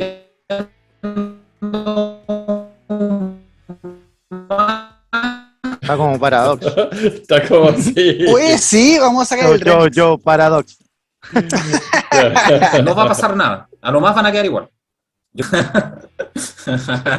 Volvió al Janet. Oye, ¿se escucha bien? ¿Se escucha más continuo? Ahora sí, pero Ahora sí, en ¿se algún escucha? momento estaba Qué como... Sí. ¿Ahora sí?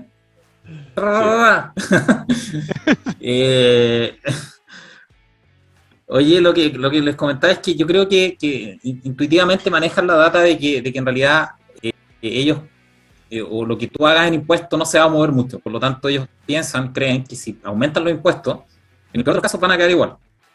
Ujú. Que no es tan grave, según ellos. Pero yo creo que ese es el gran Nunca le han error. trabajado un peso en su vida a alguien. Pero Pero independiente, o sea, pero estamos hablando de un gran sistema súper complejo que es la economía chilena. Entonces ellos ven, a lo mejor lo ven en data, tal vez no ellos, pero los economistas que los asesoran, que en realidad dicen que en realidad, viejo, dale, Tomás, total, en el peor de los casos a lo mejor ni siquiera no vamos a mover ni una tecla, pero no va a ser tan grave. Y yo creo que ese es el gran problema. Esto tiene un límite. Cuando tú empiezas a subir mucho los impuestos, llega un punto en el que la actividad económica te empieza a bajar. Te va a empezar a bajar y va a irse mucha economía a negro. Y tú no tienes cómo controlar eso. Viejo, te cuento que la economía en negro, los mayoristas y los detallistas en fruta y verdura, que es lo más básico de lo básico, y que no están con tantos créditos y todo como los otros sofisticados de servicio, la hamburguesa de 7 lucas, o no sé, la comida vegana, ultra lunar, lo que queráis llamar, también están complicados. Sí. Y yo cuando veo eso, que la gente de bienes básicos está complicada porque la velocidad del dinero es talento, claro, ¿qué le queda para los otros tipos? Sí, imagínate los servicios más sofisticados. Claro, eso te digo, ¿qué les queda al otro año? Y los arriendos. Pero esa es mi observación. Yo creo que el programa de Boric es muy malo. Son muy malas premisas de trabajo. Infantiles casi. Sorry que lo diga, pero es así. Sobre todo, y falta de Así es lo que más me molesta. Nada, averiguar el tema del impuesto y que la exención es tributaria, no la exención, sino la evasión. ¿Cuánto te genera eso? En términos académicos, en términos de estudios de otros lados. Me molesta, increíblemente. Pero yo creo que trabajan en la premisa de que como están resistentes al sistema, en el peor de los casos van a recolectar lo mismo, y ese es un gran error, porque si empiezan a subir mucho los impuestos, sobre todo a la riqueza, pueden provocar un gran y enorme problema en el mercado de capitales, porque la gente empieza a liquidar sus cosas, tal como lo que está pasando ahora, para mi gusto, que es como está en la expectativa de que van a eliminar las exenciones tributarias del IPSA, de las ganancias de capital realizadas. La gente está saliendo antes que termine el año tributario, si es así de simple. Después vemos lo que pasa. ¿Cuánta gente se fue este año por plataformas Pershing? ¿Cuánta gente se fue? Una locura. Llama a cualquier corredora, a cualquiera. Yo, para mí, esto Estoy buscando es cómo un espanto de programa. Y el de CAS, vamos al de CAS ahora. No sé si tienen algún otro comentario que hacer para pasar a los mercados. Yo creo que la gente está más interesada en los mercados. Sí, yo para cerrar nomás con lo de Boric, no me sorprende porque Boric filosóficamente es marxista, tanto así que anda llamando compañero y compañero a todo el mundo. Por tanto, no me sorprende que de economía no tenga la más mínima idea. Y si llega al poder, probablemente van a creer que, como todo post-keynesiano, van a intentar sostener la economía con gasto público, que es todo lo que saben hacer. Y recordemos que esto es un plan de refundación. En su cabeza también tienen metido de que en 2 años más sale la constituyente y una de esas sacan un Banco Central Nacional y Popular a la Argentina. Pero Pablo, ok, te lo compro completo. Sí, se nota que son así. ¿Dónde están los intelectuales de Chile? ¿Dónde está la élite del país? Eso es lo que me pelota esta cuestión. ¿Dónde está la élite que no reviente estos programas? Ni a la derecha, ni a la izquierda, ni al centro, ni nadie. ¿Dónde está la élite? Los intelectuales están bajo los pagos de las universidades. Pero claro, o sea, Sí, por ejemplo, Edward es un neo-keynesiano. O sea, él suscribe la lógica keynesiana. ¿Cachai? O sea, en su cabeza no se concibe una reducción de impuestos, por tanto ellos también creen que pueden recolectar. Él tampoco es tan descabellado como Boric, él sí ha mandado algunas columnas que entiende que hay una tasa crítica en la cual tú puedes subir porque si no resiente el crecimiento. Sí, pero sigue siendo keynesiano. ¿Cachai? Pero académicamente es excelente, entonces no dejaría, si lo estuviera acá a cargo, yo creo, pero supongo que no dejaría que entregaran este mamarracho. Por último, que estuviera bien cuadrado. Tú cuando lees el programa de Allende, el de Volkovich creo que se llama, ¿Volkovich o Volkov? No me acuerdo, el ministro de Hacienda de Allende. Claro, Allende, Buscovich, creo. Buscovich. Tú lo lees ese programa y estamos hablando de una teoría monetaria, pero malísima. La hipótesis era muy mala, pero la prolijidad de los datos que tenía, o sea, la hipótesis era muy mala de trabajo. Pero da lo mismo, o sea, pero al final, la prolijidad... Pero sí, de acuerdo, pero puede haber sido un mamotreto muy lindo, pero funcionó para el traste, da lo mismo. Sí, claro, pero este ni siquiera, este es un traste y presentado como el traste, ¿no? O sea, por último, tener la decencia de presentar una cuestión decente, ¿no? Eso es porque nadie lo lee, no no importa. Que Boric haya hecho un PowerPoint, hay que eso es lo que me enchucha, digamos. No, si tú tienes toda la razón en enchucharte, porque es una ofensa a la intelectualidad y a la inteligencia media. A 20 millones de personas se los pasaron por el traste con esta cuestión. Me molesta esa cuestión, me molesta porque pero la mitad de Chile claro, pero la mitad de Chile va a votar por él. O sea, al final... Igual me molesta. Igual me da rabia aquí. No, ¿sabes lo que pasa? Es que al final del día nosotros somos juzgados interna y externamente por las élites. ¿Dónde está la élite?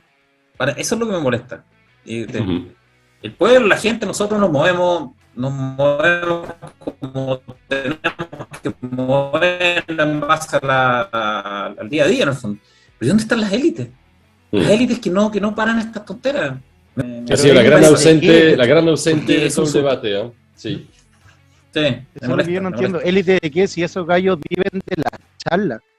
Tú no puedes ir a hablar a la Chile hoy día como de la teoría de los Chicago Boys. Tenía una charla y nunca más te invitan. No, sé gente. Y el hombre tiene que comer.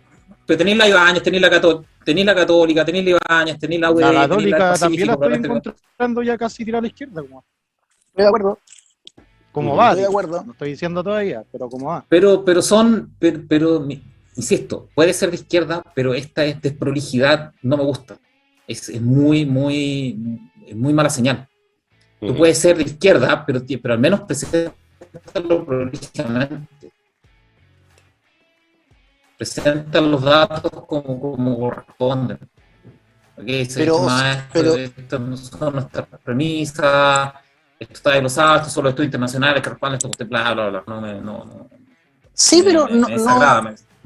Mira, yo sí, estoy muy de acuerdo con el sentimiento por el programa. Pero, por ejemplo, el ministro Arena, hace 5 años, nos prometió el oro y el mono con su reforma tributaria. Arena, el que hacía el tema de la gasolina. El que se escondió en la CEPAL, ¿cachai? Ese loco. Claro, no, pero ese es el que hizo un tema de la gasolina, ¿no? Que después incluso el octanaje, uno del 93 estaba más caro que el otro, el 95 en un minuto. No me acuerdo. No me acuerdo. Es que un artista hizo eso y cambió, no sé, y el tema que hizo tal distorsión que un octanaje estaba, no sé, el 95 estaba más barato que el 93 en un minuto. Una locura esto. Oye, vamos con el de CAS, rápido, antes de que te pasemos a los mercados. Yo creo que a todos les interesa el mercado. A ver, el de CAS originalmente, lo mismo, tenía el mismo efecto, que suponía que iba bajando impuestos, iba a recolectar más, iba a compensar esa baja de impuestos con el aumento del crecimiento. Eso era Yo creo que si hubiesen visto la data, habrían dicho, ¿saben qué más? Empíricamente e históricamente, impuestos más bajos han recolectado lo mismo que subiendo los impuestos, porque la economía se ajusta. Si tú subes los impuestos, empíricamente, y lo vimos en la data, la actividad económica decrece. Pero no tenía que mostrar el dato nomás ese cuadro. Nosotros estos son nuestros supuestos. Perfecto. ¿No? O sea, durante 20 años, durante 25 años, se ha demostrado que cualquiera sea la estructura de impuestos dentro de rangos razonables, no se mueve el porcentaje en relación de recolección en relación al PIB. Punto, se acabó. Y mejorar el mercado laboral, mejorar la velocidad del dinero. Y mejorar la confianza. Mejorar la confianza de la gente, los capitales, etcétera, etcétera. No. Por lo tanto, la premisa de trabajo no era errada, que iba a disminuir los impuestos y iba a aumentar. Lo que era errado es que iba a aumentar la tasa de crecimiento, en el fondo a 5 o 7%.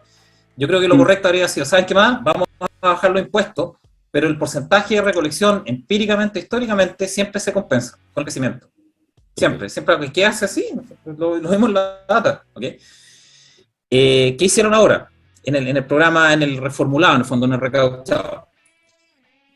Lo que dicen es que no van a hacer nada, que básicamente van a mantener los impuestos, van a mantener los presupuestos, van a mantener de gasto, van a mantener la estructura de recolección en el fondo, y por ende no va a pasar nada, que básicamente eso es, no va a seguir igual, digamos, eso es lo que están diciendo, o sea, hasta que tengan evidencia empírica de una mejor reactivación económica, etcétera, etcétera. Para mí, el de Cáceres vamos a seguir como estamos hasta ahora, y el de Boric es un insulto en términos de la prolijidad, y de los supuestos. Así es que eso es un poco el análisis que tengo. No sé si los auditores están de acuerdo, no sé, ustedes también, obviamente me interesa lo que ven ustedes del cuadro, pero para mí está bastante claro que la economía es un monstruo muy resistente a todo lo que le quieras hacer. Pero si lo abusas mucho, en algún momento se va a cansar y se va a ir rápido, ¿no? Y si le ponís tanto, perdemos el valor. Demora en llegar a ese punto, pero cuando llega... Yo creo que, bueno, eso ya es un tema más de opinión, pero nos queda mucho para eso, para mí. Sí, yo creo que queda mucho por eso. A menos que sea demasiado estratosféricamente mal manejado, pero también tener el Congreso para evitar eso manejos.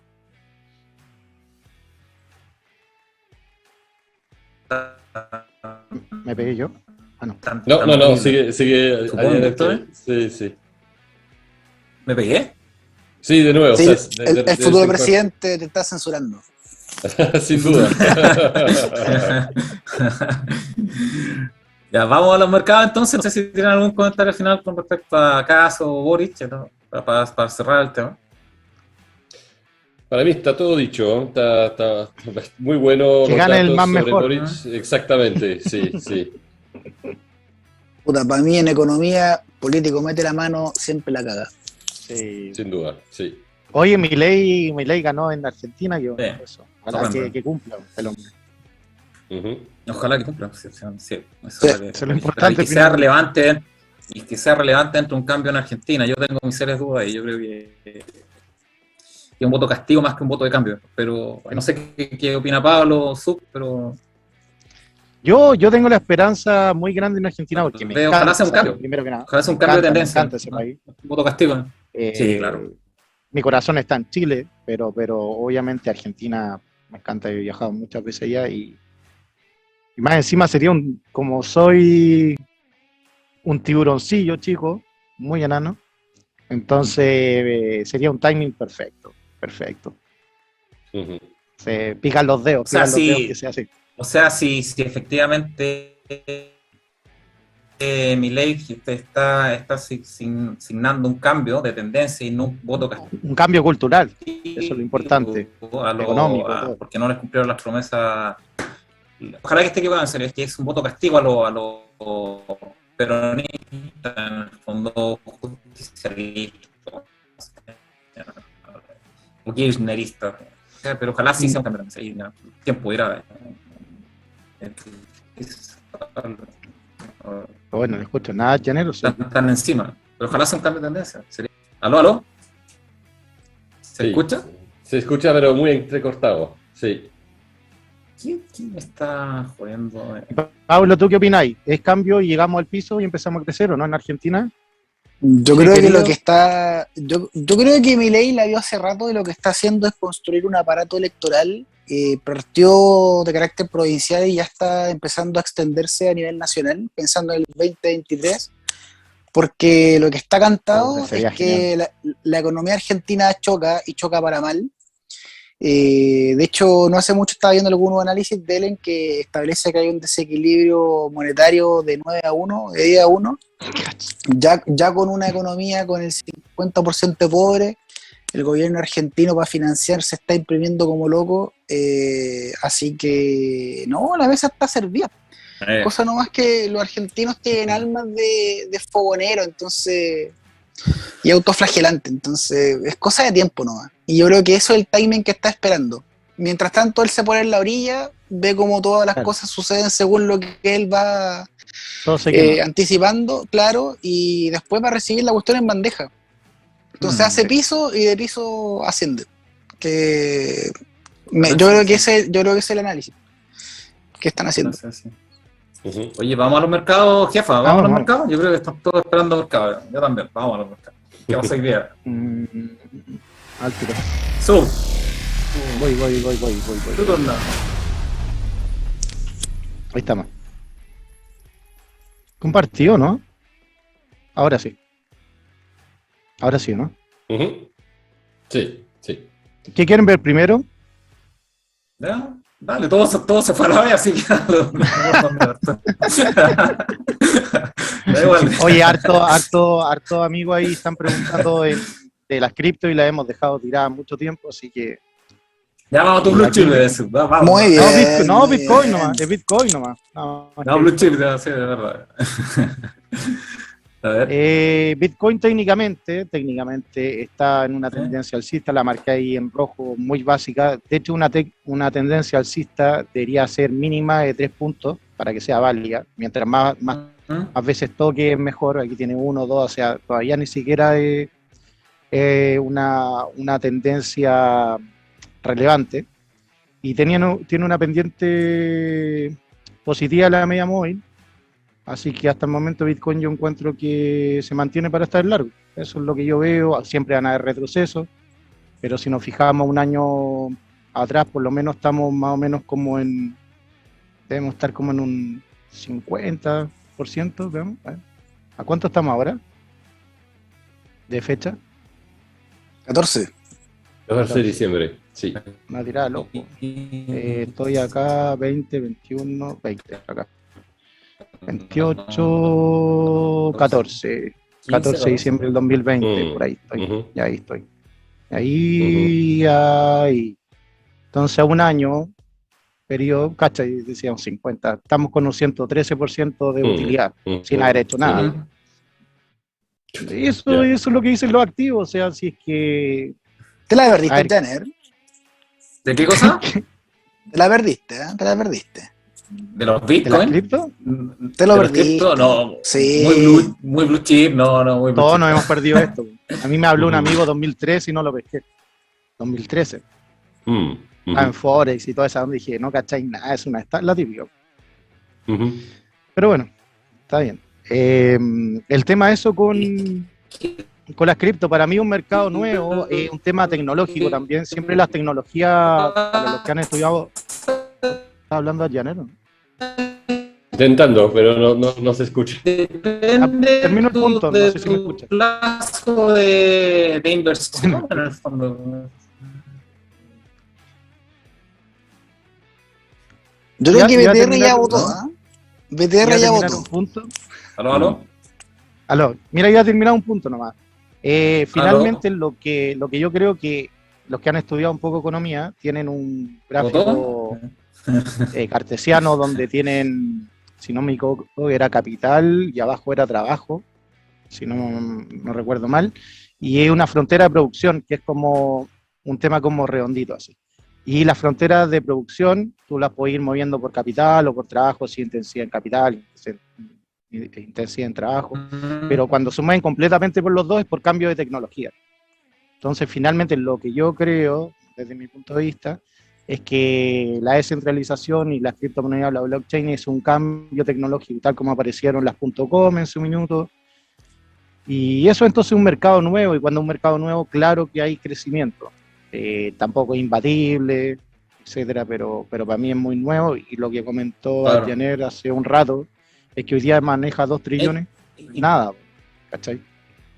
Para que recién llegue a un tema logarítmico, a un punto de inflexión, llamémoslo así, en mi punto de vista. Dale, Janer, no sé si está ahí. Oye, súper interesante lo de la frontera productiva. ¿Te acordáis que estudiaste eso, no? A nivel de gestión. No, y también lo ves en empresas, cuando ves excelencia en procesos, ese tipo de cosas, tú lo primero que haces, no aumentas tu frontera productiva en el fondo, sino que tratas de llegar a esa frontera productiva lo más cerca de ella antes de ampliarte, salvo que haya eventos que te muevan la tecnología de tus competidores, en general de mercado, tanto que tú te quedes muy atrás si tratas de hacerlo eficiente en el fondo.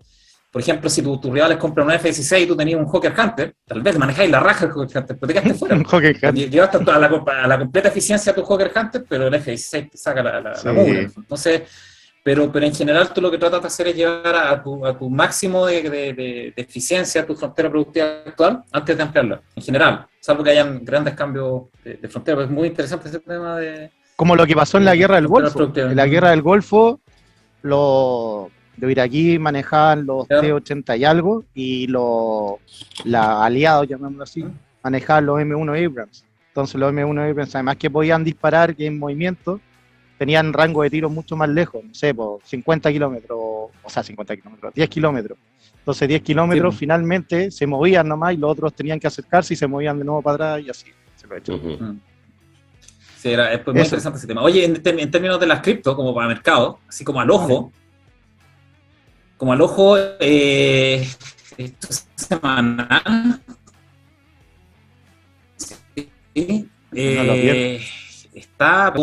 marcó una... ¿Se escucha? Ahí sí. Marcó una... Digamos que está marcando un máximo de lo que se puede ver, digamos, como que está bien marcado el máximo, y de hecho traspasó un punto intermedio máximo hacia abajo, y eso también es una señal bien mala en el fondo, o no muy buena de mercado, pero dejémoslo para el análisis más específico de puntos de entrada y salida de la Bitcoin o no, Sub. Sí, Cuando lo que veamos. tú quieras. ¿Aló? Yo te escucho. Pero así al ojo, a ver, al ojo, ¿sí? Te lo puedes cambiar al rápido, Ahí lo perdí. Ahí, se ¿aló? escucha, ¿no? Sí, Yo ahí te sí. escucho. ¿A ¿Lo qué? puedes cambiar ¿A al de vela? barra? A ¿Barra o vela. vela? Sí. Ahí. Ese, déjalo ahí y lo podía ampliar un poco, ¿eh? Ampliar un poco. Sí, Déjame dame ver un cómo hacía segundo, déjame correr esto para acá. Ahí sí. El RCI.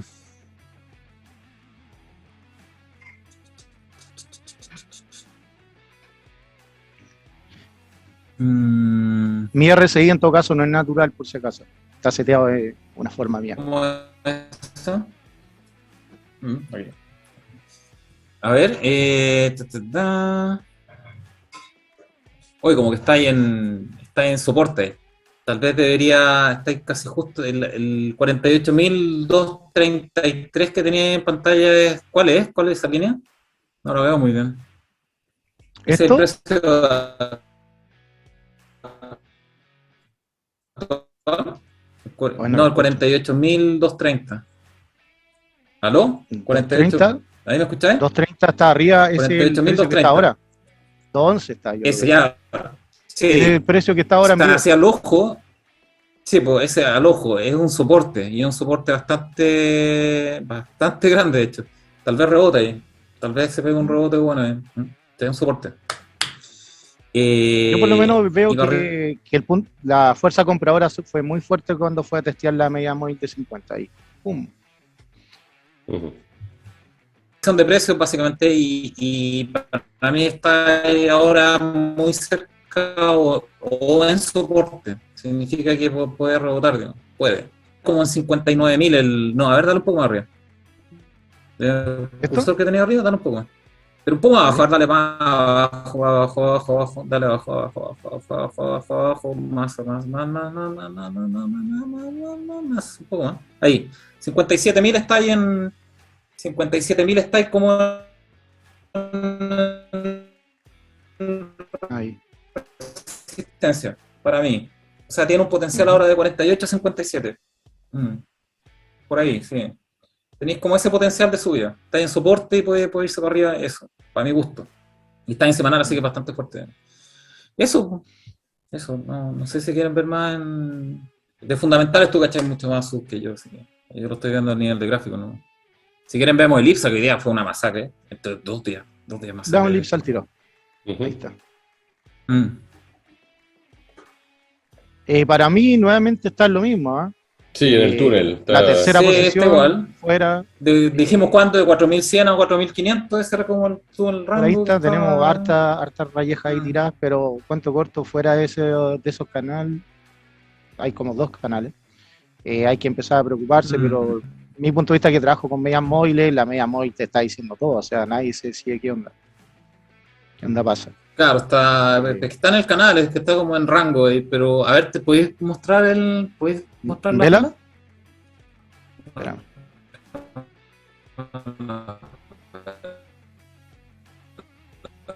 Te la voy a agrandar un poco. A ver. ¿Te acordáis que en hace unos martes se estaba fugando y yo dije, fíjense que estamos a Marte, puede ser una fuga falsa? Y ese martes se estaba fugando, me acuerdo todavía. Sí, Dije, no, pero hay que esperar al cierre, porque este canal está muy fuerte, muy fuerte. está súper rudo. Bueno, escucho bien. ¿Aló?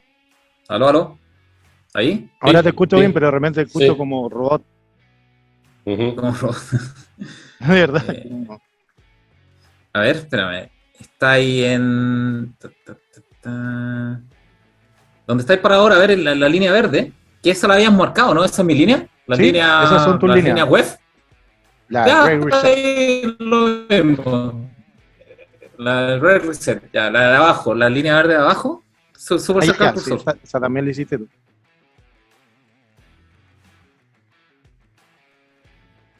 Ahí. No sé si se quedó pegado. ¿O soy yo?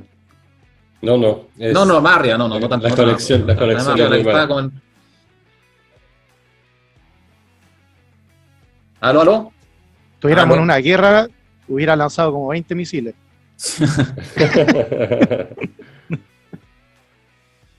¿Aló? Yo te escucho. ¿Aló? Sí. Oye, la del 4090, ese es el objetivo de esta semana. Sí, pues está marcada esto, si no me iban a... Es un soporte. Está marcadísimo. El 4090 Sí. es un soporte y debería rebotar ahí bastante fuerte, de hecho. Ojalá. Pero ese es un soporte. Un turbo sería... Espérame, un turbo sería, no, está ahí arriba también. Está ahí por sobre, está ahí cerca de los 4500. No, está en rango. 4090 un soporte y bastante duro. Debería rebotar ahí, debería soportarlo. Está en rango. Ya pueden ser liquidaciones, pueden ser ventas, compras, no lo mismo. No hay una tendencia clara. Pero yo creo, y eso es un creo, que esta liquidación de esta semana no tiene nada que ver con la elección y sí mucho que ver con el cambio tributario. ¿Aló? ¿Se escucha? Sí. Que tiene mucho que ver con el proyecto de pensiones de mínimo garantizado y que van a cambiar las exenciones tributarias, que es lo que comentamos al principio. Por lo tanto, la gente primero quiere salir antes de que se apruebe en el año tributario y después vemos, y por ende está haciendo la ganancia ahora y el otro año, y no sabes cuáles van a ser las reglas tributarias del otro año, salís, ¿no? Te sale y empieza de nuevo, ¿no? Uh-huh. Pero eso está bastante claro en el rango, 4090, 4500, y 4090 bien fuerte, bien duro, sí debería rotar ahí. Veamos el dólar. Veamos el dólar. El dólar. Sí. No sé si quieren ver el dólar. Sí, claro. Ahí tenía en mercado 8.53 tú, a Channel. Sí. Te lo voy a poner en vela. A ver, coloca la vela, a ver si rebotó en esa vela. Está a punto de tocarla. Te la voy a ampliar acá. Solo va a quedar. No, solo va a quedar a 9. Solo va a quedar a 9. El rebote ese, 8.53. ¿Aló? Uh-huh. ¿Aló? Sí, le falta 10 pesos, digamos, más o menos, para llegar a 8.53.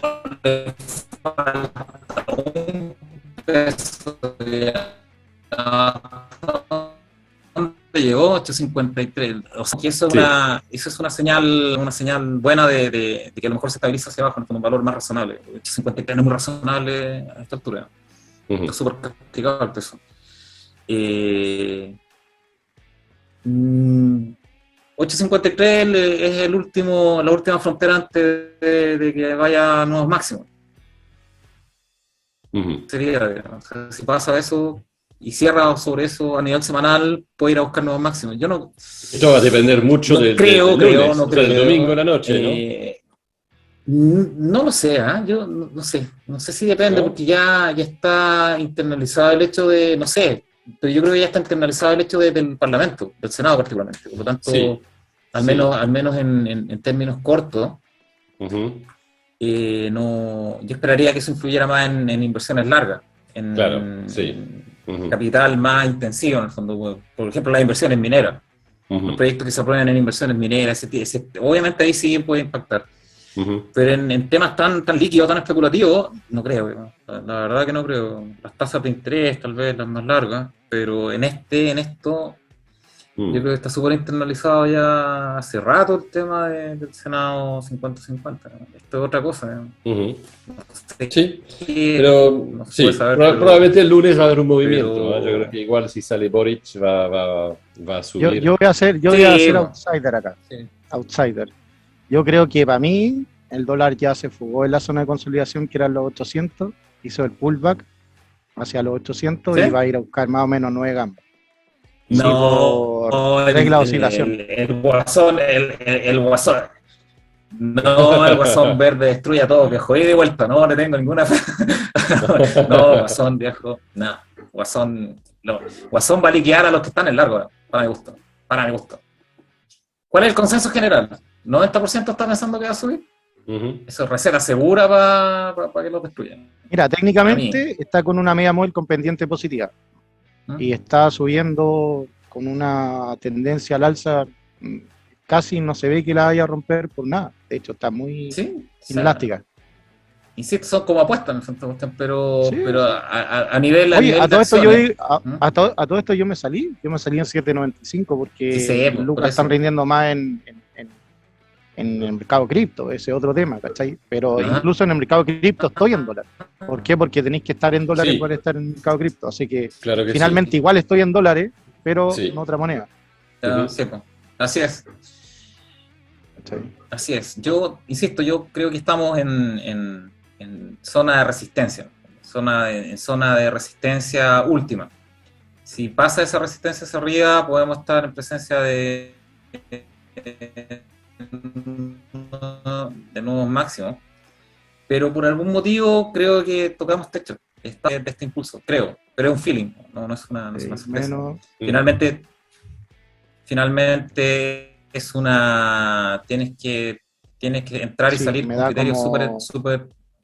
a mí me da como específico. 8.90 por regla de oscilación. Me da como 8.90, 8.90. ¿Qué le llama regla de oscilación? Regla de oscilación es el tamaño de la zona de consolidación que se rompió. Entonces lo medí y después lo tomáis como el nuevo soporte, que antiguamente era resistencia, y se lo sumáis. Más o menos el número. Ya. No siempre es perfecto, pero un indicador igual yo lo encuentro entretenido. Ujú. Esa es la palabra Yo creo que estamos encontrar. listos. Para mí, ¿consenso? No, en reflexión. Estamos en reflexión con respecto al dólar. Yo creo que es una resistencia ahí fuerte en 8.53. Espero que se consolide ahí. Y Sub está apostando o viendo que puede irse hacia arriba, que puede ser perfectamente. Depende de Sí, la 8.90 yo situación creo que personal. no sé cuándo, o sea, tal vez puede ser el 90. 2027. Bueno, salvado. No, pero por ahora, no sé, por 3 meses. Son salvados, el 2045. Oye, ya, pues, si es que terminamos de compartir pantalla y nos despedimos de los lectores, Ya. ¿no? Han sido tan amables de acompañarnos en esta ola y aguantar el internet horrendo. ¿No? Oye, el mío. Eso, espero que haya sido un programa entretenido, interesante. Pablo, bienvenido, obviamente, sequísimo. Pablo. Alen, Sub. Sí, siempre un placer. Alen, un gusto, la elegancia. No, un placer compartir con La ustedes. elegancia. La elegancia de la... Y eso nos hemos encontrado la otra semana ya con los resultados. Así es. Como dijo Edward, que gane el más mejor. Así es. Yes. para nosotros, para todos. Que sea lo mejor para todo el país. Así es que eso, un gusto y buenas noches, estimado lector, auditor y por supuesto estaremos Vayan a votar, comunicando vayan a el tema votar. de la otra semana. Dependiendo de quién gane. Voy a ir corriendo. Sí. Muy bien. Un abrazo Listo. a todos. Ya, Chao, pues, chao, que estén bien. Chao. Un Dale, abrazo. chao. Chao, chao. Chao, chao.